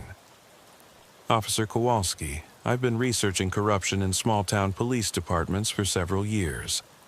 I know what it looks like when local law enforcement has been compromised by wealthy residents or criminal organizations. I also know that good cops sometimes get caught up in situations they didn't choose and can't easily escape." She leaned forward and lowered her voice. "If you know something about what happened to Ronald Castellano, if you have information about corruption in the Millbrook Police Department, this is your chance to do the right thing. I can protect your identity, and I can help you get connected with federal investigators who can provide immunity in exchange for cooperation."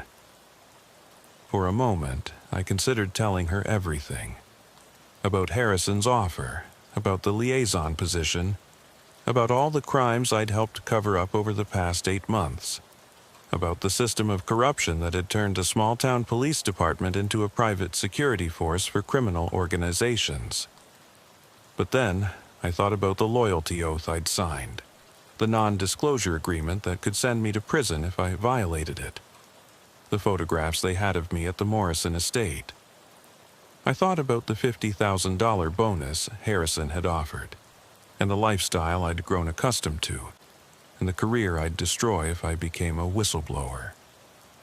"Miss Chen, I think you're looking for a story that doesn't exist. Millbrook is exactly what it appears to be. A quiet small town where people live peaceful lives and mind their own business. Sometimes a hunting accident is just a hunting accident." Chen closed her notebook and stood up to leave. "Officer Kowalski, I hope you understand that this investigation is going to continue whether you cooperate or not. I have sources, I have documents, and I have enough information to start connecting dots that someone obviously doesn't want connected." She paused at the door and looked back at me. "When this story breaks, and it will break, you're going to have to decide whether you want to be remembered as one of the good cops who got caught up in a bad situation, or as one of the bad cops who chose corruption over justice."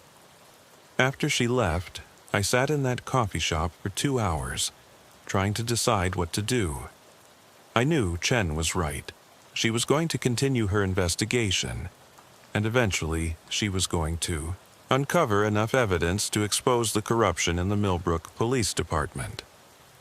When that happened, everyone involved was going to face federal charges, and the people at the bottom of the conspiracy were going to be the ones who paid the highest price.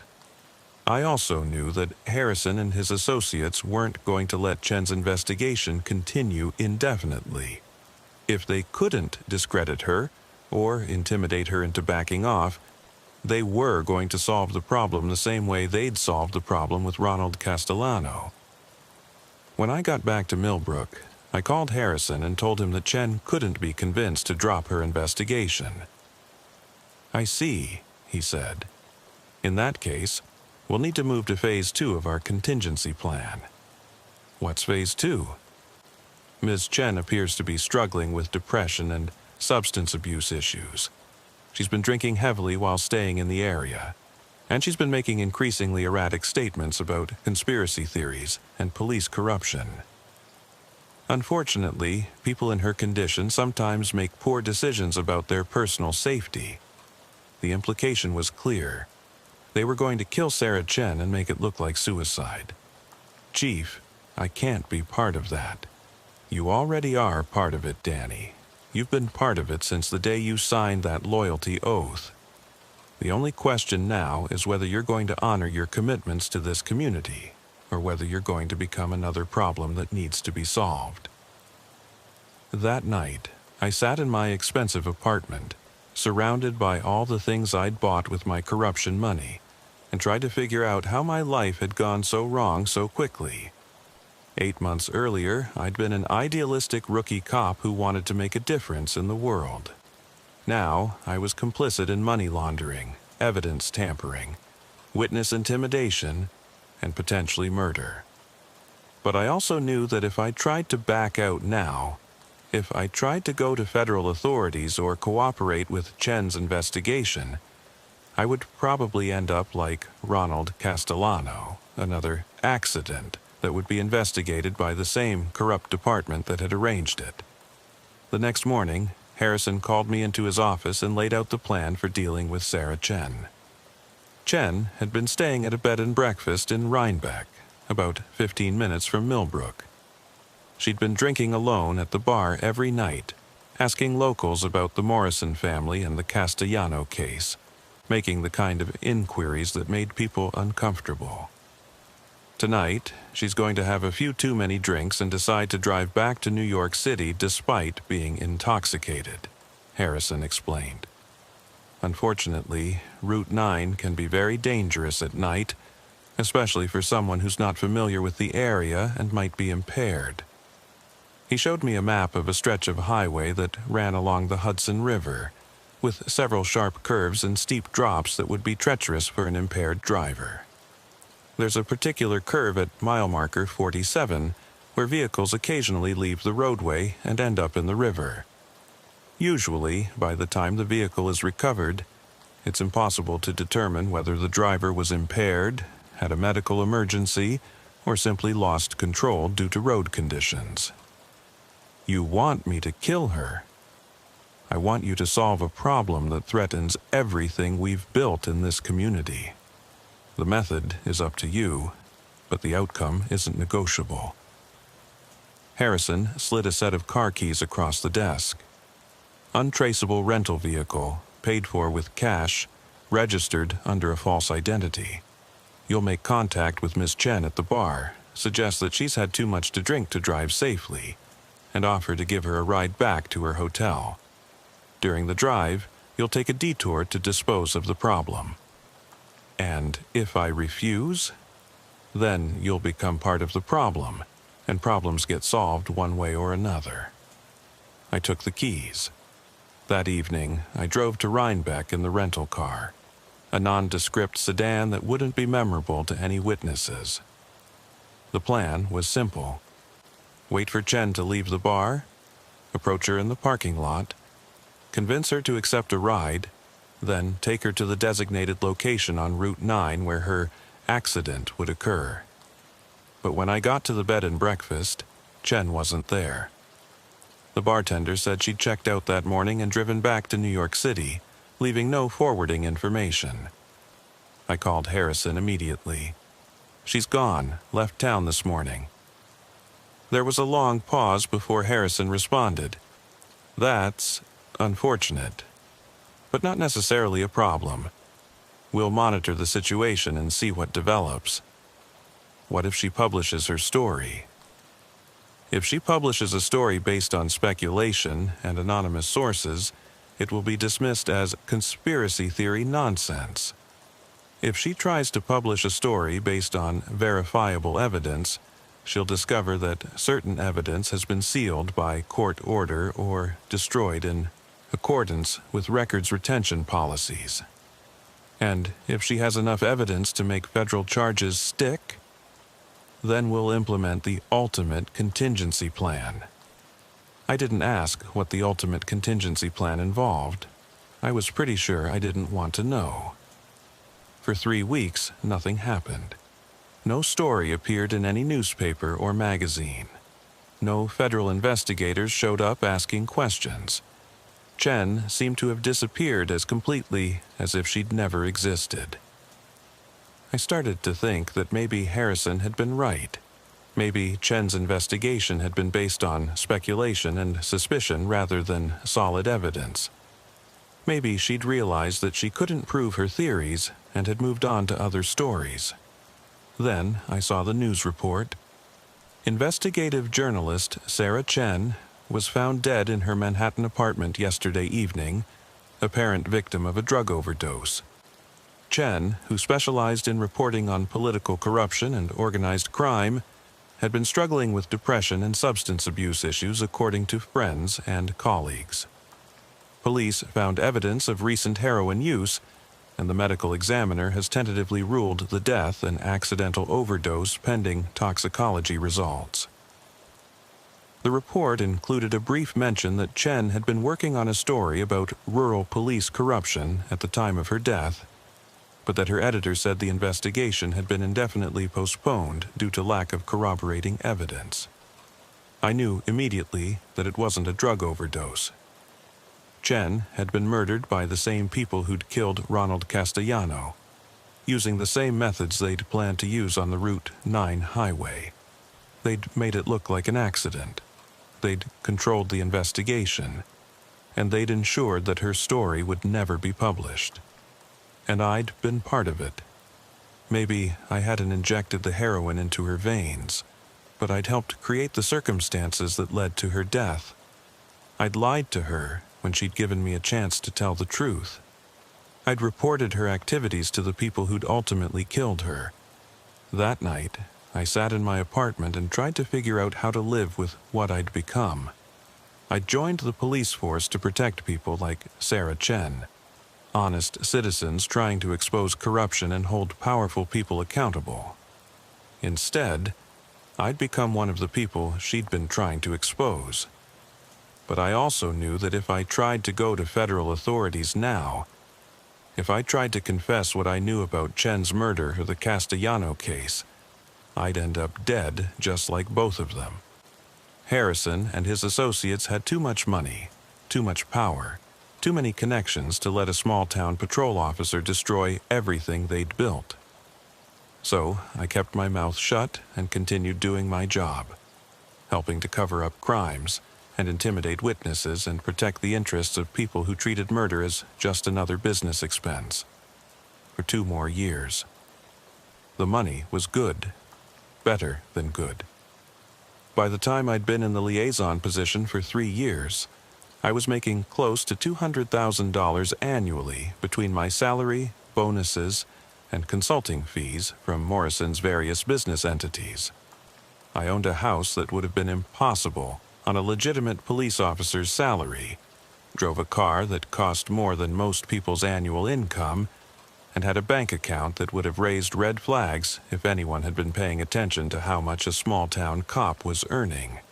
But the work was getting darker, more violent, more obviously criminal.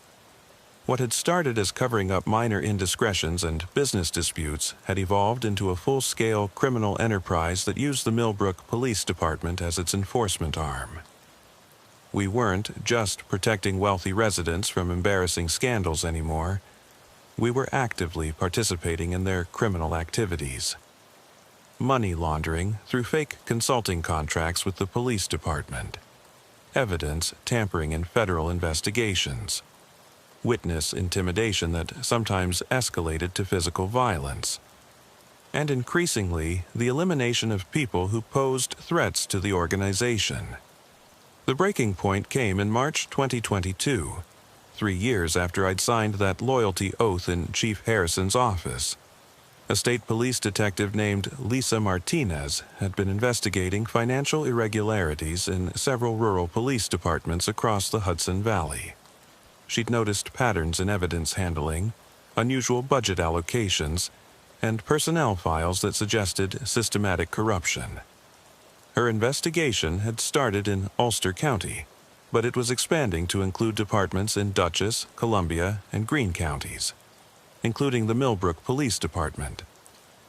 Martinez had requested access to our financial records, personnel files, and evidence logs as part of her investigation. She'd also scheduled interviews with several officers, including me. This is a problem that requires a permanent solution, Harrison told me during a meeting at the Morrison estate. Detective Martinez has access to information that could destroy not just this department, but the entire network we've built across the region. By then, I'd learned that the corruption in Millbrook wasn't an isolated incident. Harrison and Morrison were part of a regional network that had compromised police departments in at least 6 counties, creating a law enforcement system that served criminal interests rather than public safety. Money laundering, drug trafficking, human trafficking, political corruption. All of it was being facilitated by police officers who'd been bought, blackmailed, or intimidated into cooperation. And Detective Martinez was getting close to exposing the entire operation. What kind of permanent solution?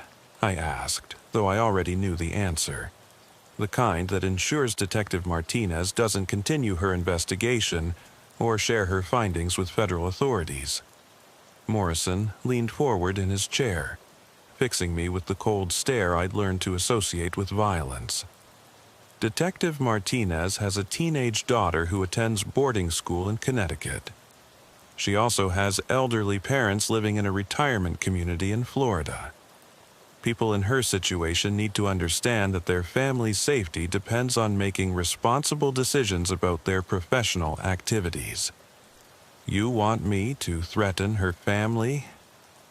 I want you to help her understand the consequences of continuing an investigation that threatens the stability of multiple communities and the livelihoods of hundreds of law-abiding citizens. Harrison pulled out a manila folder and slid it across the table. Detective Martinez's daily routine, her family's schedules, her personal relationships, her financial situation. Everything you need to have a productive conversation with her about the wisdom of focusing her investigative efforts elsewhere. I opened the folder and found detailed surveillance reports on Martinez and her family. Photos of her daughter at school, her parents at their retirement home, her ex-husband at his job in Albany. Phone records, credit reports, medical records. A complete dossier that could only have been compiled with access to law enforcement databases and government records. How long have you been watching her? Since the day she started asking questions about rural police corruption. We've been monitoring every investigator, journalist, and federal agent who's shown interest in our operations. Most of them can be redirected or discouraged through unofficial channels. Detective Martinez requires a more direct approach. Morrison stood up and walked to the window overlooking his manicured gardens. Officer Kowalski, I want to be very clear about something.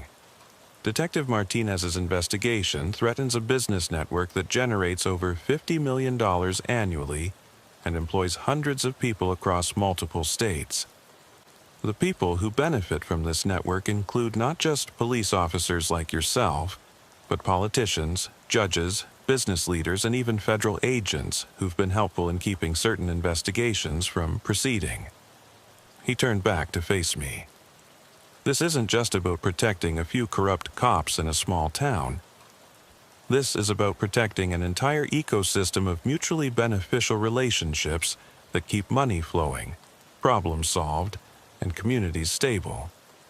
Detective Martinez is threatening something much larger than herself, and she needs to understand that. And if she doesn't listen to reason, then she'll serve as an example to other law enforcement officers who might be tempted to investigate things that are none of their business. That night, I drove to Detective Martinez's home in Kingston, about 40 minutes from Millbrook.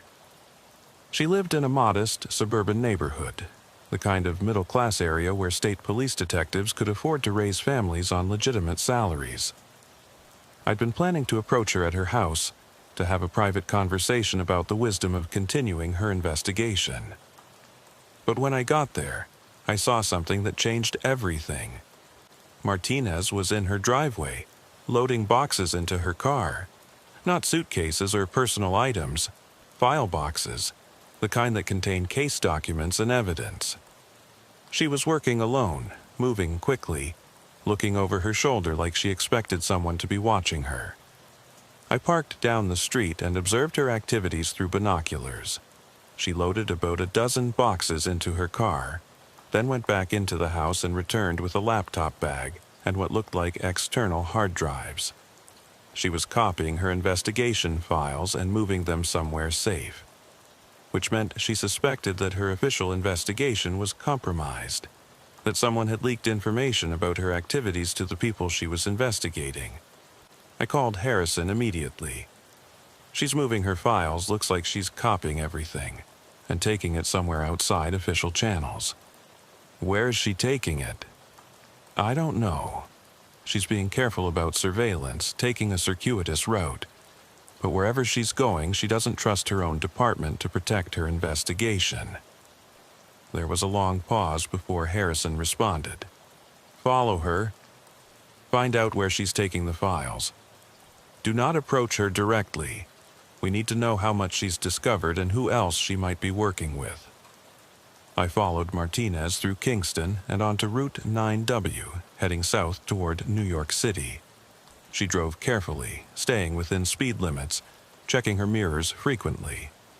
She was definitely aware that she might be under surveillance. The drive took about 2 hours, ending at a storage facility in Yonkers. Martinez rented a unit under what appeared to be a false name, paid cash, and transferred her boxes from the car to the storage unit. She spent about 20 minutes inside the unit, presumably organizing the files and setting up some kind of security system. When she left the storage facility, she drove to a nearby copy center that was open 24 hours. She spent another hour there, apparently making additional copies of key documents. Then she drove to a post office and mailed several packages to addresses I couldn't see from my surveillance position. She was definitely preparing for something. Creating backups, establishing deadman switches, ensuring that her investigation would continue even if something happened to her. Which meant that threatening her family wouldn't be enough to stop her. She'd already moved beyond the point where personal intimidation would be effective. I called Harrison again and reported what I'd observed. She's creating insurance policies, I told him. Multiple copies of her files, backup systems, probably deadman switches that will release information if something happens to her. Threatening her isn't going to work. She's already planned for that possibility. Then we'll need to implement a more comprehensive solution. Meaning what? Meaning Detective Martinez has forced us to treat her as an enemy combatant rather than just an inconvenient investigator. The plan they developed was elaborate and vicious. Martinez would be killed in what appeared to be a home invasion robbery. Her house would be burglarized, her computers stolen, her investigation files destroyed. The crime would be committed by local drug addicts who'd been arrested multiple times by various police departments in the network. People who could be controlled through threats of prosecution or promises of reduced sentences. But the real purpose wasn't just to kill Martinez. It was to send a message to any other law enforcement officers who might be tempted to investigate corruption in rural police departments. The message was simple. If you threaten us, we can reach you anywhere, and we can make your death look like random crime. Your role, Harrison explained, is to ensure that the burglary appears authentic and that all investigative materials are properly disposed of. You'll also monitor the police response to ensure that the investigation doesn't uncover any connections to our network. You want me to help murder a police officer? I want you to help protect a system that has provided you with financial security and professional advancement for 3 years. Detective Martinez has chosen to threaten that system, and she's accepted the consequences of that choice. Morrison leaned back in his chair, studying me like he was evaluating my reliability. Officer Kowalski, I think it's time we discuss the long-term structure of our relationship. The work you've been doing for us has been exemplary, and we're prepared to offer you a more permanent position within our organization. He slid a contract across the table. Chief of Police, Millbrook Police Department. Harrison is retiring next year, and we need someone we can trust completely to take over the operation. The position comes with a base salary of $300,000 annually, plus performance bonuses that could double that amount. I stared at the contract without touching it. 3 years earlier, becoming police chief of a small town would have been a dream job, the culmination of everything I'd hoped to achieve in law enforcement. Now it was being offered as a reward for helping to murder a fellow police officer. There are also some personal benefits we'd like to discuss, Morrison continued. A house in one of Millbrook's most exclusive neighborhoods, fully paid for. A trust fund that will ensure your financial security for the rest of your life. And most importantly, protection from any federal investigations that might threaten our operations. What kind of protection? The kind that comes from having allies in the Justice Department, the FBI, and other federal agencies. People who understand that rural law enforcement corruption is a necessary evil that keeps worse problems from developing. Harrison leaned forward. Danny, you need to understand something. We're not just a local criminal organization. We're part of a national network that includes people at the highest levels of government, business, and law enforcement. The kind of people who can make federal investigations disappear, who can ensure that certain evidence never makes it to trial, who can guarantee that cooperative officers never face consequences for their actions. And non-cooperative officers? Non-cooperative officers discover that their medical examiner friends are very creative about explaining unusual deaths. That night, I sat in my house, the house I'd bought with corruption money, and tried to figure out what to do. I had less than 24 hours before Detective Martinez would be murdered by people I'd helped identify and coordinate. After that, I'd either be fully committed to the criminal organization that had consumed my life, or I'd be a loose end that needed to be eliminated. But I also knew that going to federal authorities would probably be pointless. Harrison and Morrison had claimed to have allies in federal agencies, and given their level of sophistication and access to information, that claim was probably true. Any attempt to report their activities would likely be leaked back to them before investigators could act on it, which left me with only one option. I had to save Detective Martinez myself, and I had to do it in a way that wouldn't implicate me in the conspiracy. The next morning, I called in sick to work and drove to Kingston. Instead of going to Martinez's house, I went to the state police barracks where she worked. I waited in the parking lot until I saw her arrive, then approached her as she was walking toward the building. "Detective Martinez? My name is Danny Kowalski, Millbrook Police Department. I need to speak with you urgently about your investigation into rural police corruption." She stopped and studied my face, obviously trying to determine whether I was a threat. "What about my investigation, Officer Kowalski? Someone's planning to kill you tonight. Make it look like a home invasion robbery. I have information about who's behind it and why, but we need to talk somewhere private." Martinez's expression didn't change, but I could see her hand moving closer to her service weapon. "Why should I trust you? Because I'm part of the corruption you're investigating, and I'm trying to get out before more people get killed." She studied me for another long moment, then nodded toward her car. "We'll talk at a secure location. You follow me, but understand that if this is some kind of setup, you won't live to regret it." Martinez led me to a state police facility about 10 miles away, a building that looked like it was used for training or special operations. She parked in a secured area and led me into a room that was obviously designed for sensitive conversations. No windows, soundproofed walls, equipment that could detect electronic surveillance. "Start talking," she said, setting up a digital recorder. So I told her everything.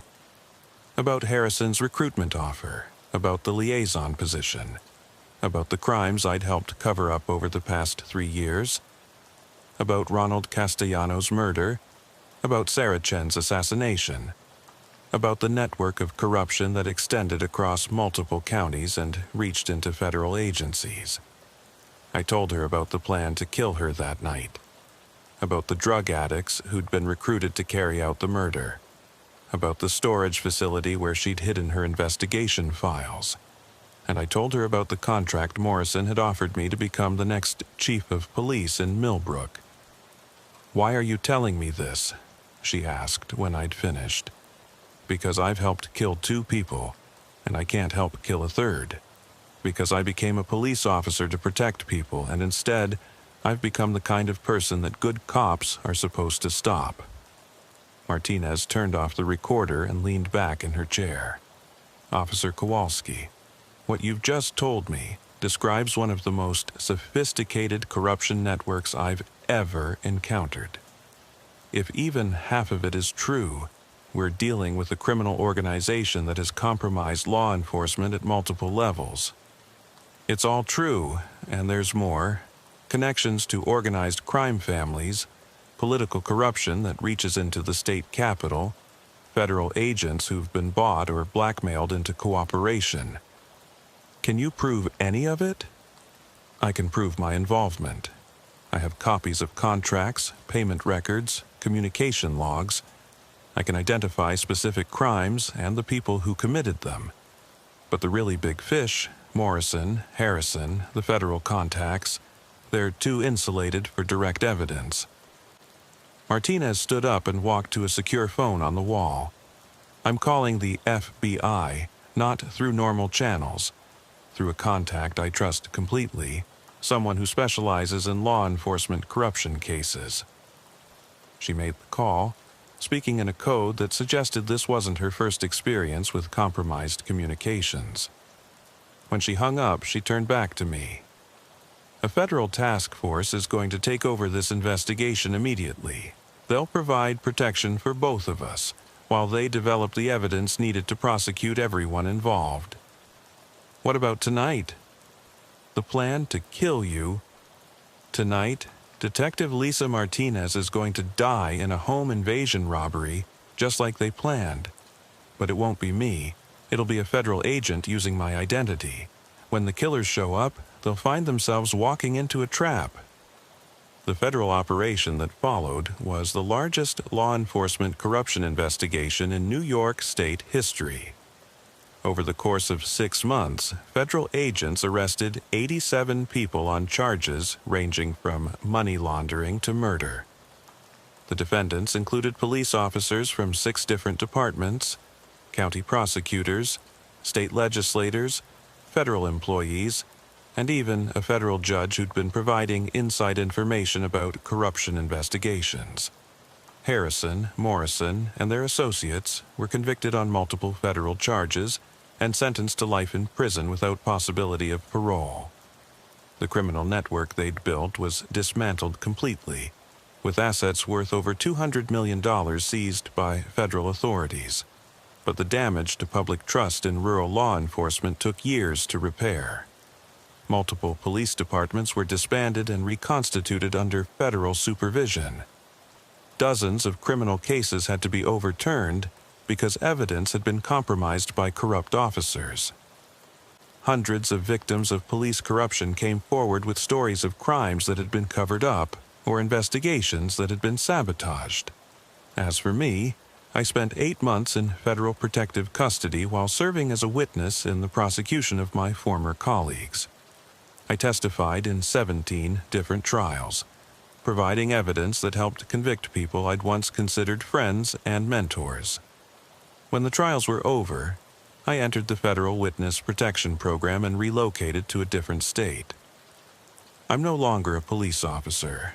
That career ended the day I decided to save Detective Martinez's life instead of helping to take it. But I work in law enforcement training now, teaching courses about corruption recognition and prevention. My job is to help new officers understand how good cops can become bad cops, how small compromises can lead to major crimes, how the isolation and pressure of police work can make officers vulnerable to recruitment by criminal organizations. The lesson I try to teach is simple. Corruption doesn't usually announce itself with dramatic offers to participate in obvious crimes. It starts with small favors, minor rule bending, situations where doing the practical thing conflicts with doing the legal thing. It progresses through a series of compromises that seem reasonable at the time, until you wake up one day and realize you've become the kind of person you joined the police force to fight. The Millbrook Police Department was officially disbanded after the federal investigation. The town now contracts with the state police for law enforcement services, and former Millbrook officers are prohibited from working in law enforcement anywhere in New York State. Chief Harrison died in federal prison in 2023, apparently from a heart attack, though there were rumors that he'd been killed by other inmates who didn't appreciate having a corrupt cop in their midst. Thomas Morrison is serving multiple life sentences in a federal supermax facility. His estate was seized by federal authorities and sold to compensate victims of the corruption network. The mansion where I'd attended those meetings now houses a training center for rural law enforcement officers, teaching the kind of ethical policing practices that might have prevented the corruption in the first place. Detective Lisa Martinez received multiple commendations for her investigation and was promoted to head the state police's Internal Affairs Division. She's now responsible for investigating corruption in law enforcement agencies across New York State, using lessons learned from the Millbrook case to identify and prevent similar networks from developing. Sarah Chen's murder case was reopened as part of the federal investigation. Federal prosecutors were able to prove that she'd been killed by associates of the corruption network, though the people directly responsible for her death were never conclusively identified. Her family received a substantial settlement from the federal forfeiture of Morrison's assets. Ronald Castellano's death was also reclassified as murder rather than hunting accident. Federal investigators were able to prove that he'd been killed at the Morrison estate, and his body moved to the location where it was found, though the physical evidence had been too thoroughly compromised to identify the specific individuals responsible. Both cases remain technically unsolved, though everyone involved in the federal investigation knows what really happened and who was responsible.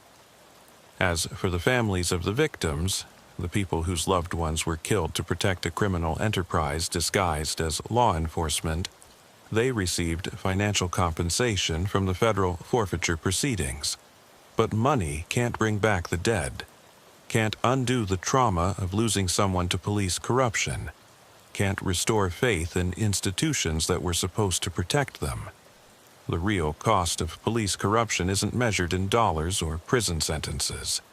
It's measured in the destruction of trust between law enforcement and the communities we're supposed to serve.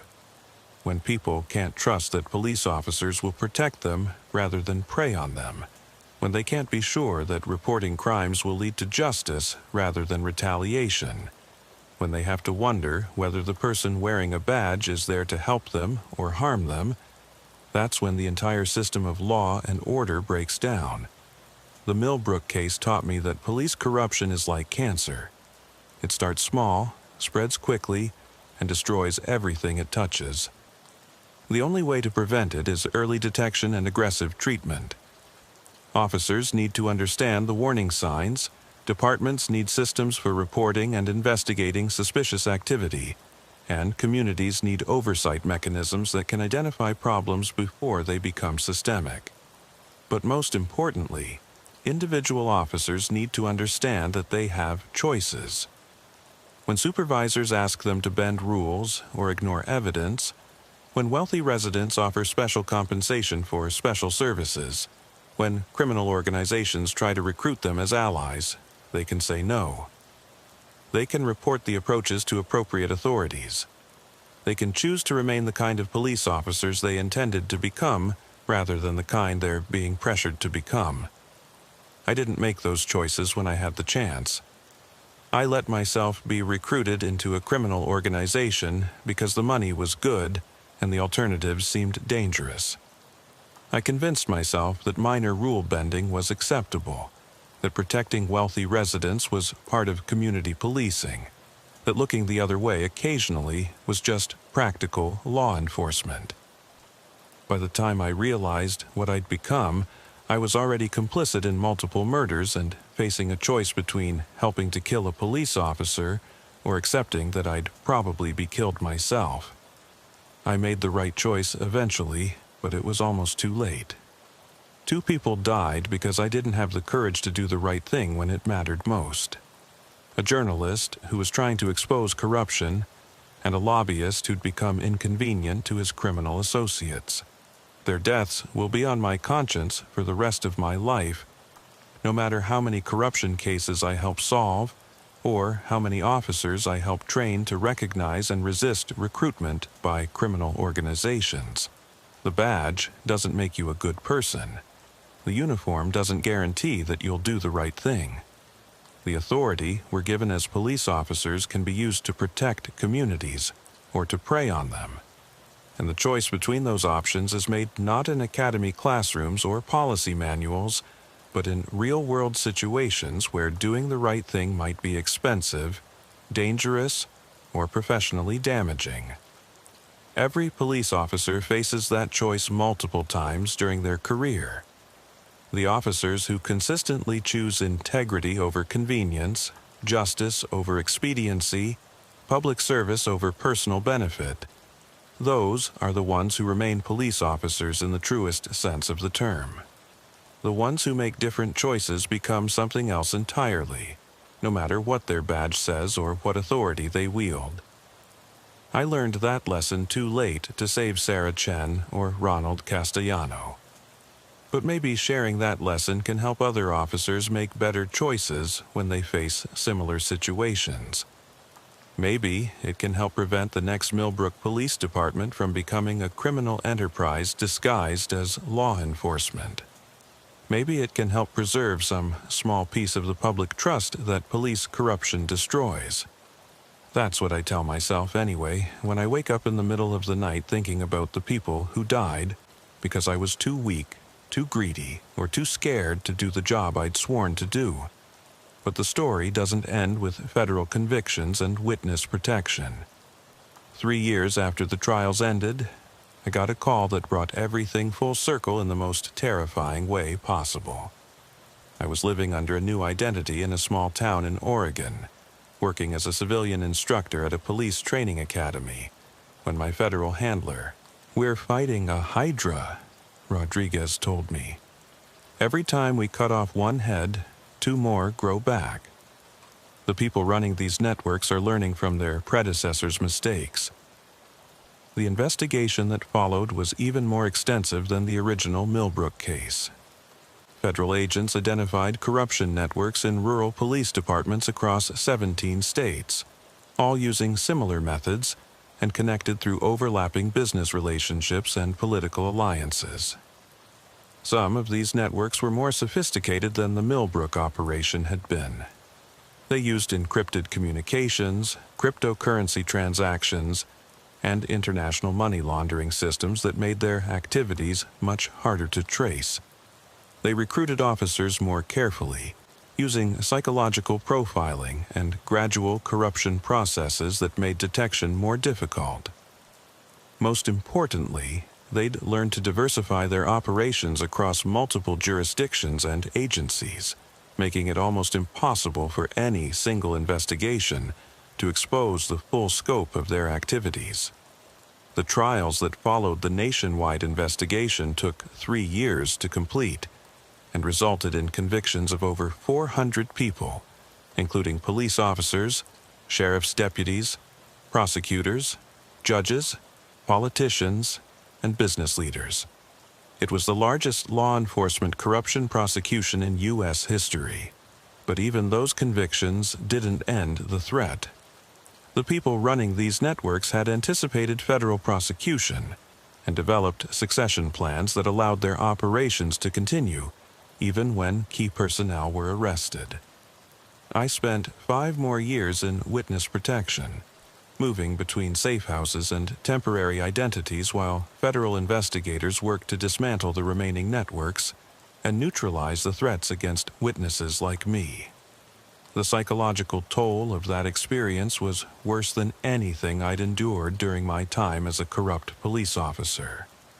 The constant fear, the isolation from family and friends, the knowledge that powerful people wanted me dead because I'd chosen to do the right thing, all of it combined to create a level of stress and paranoia that nearly broke me.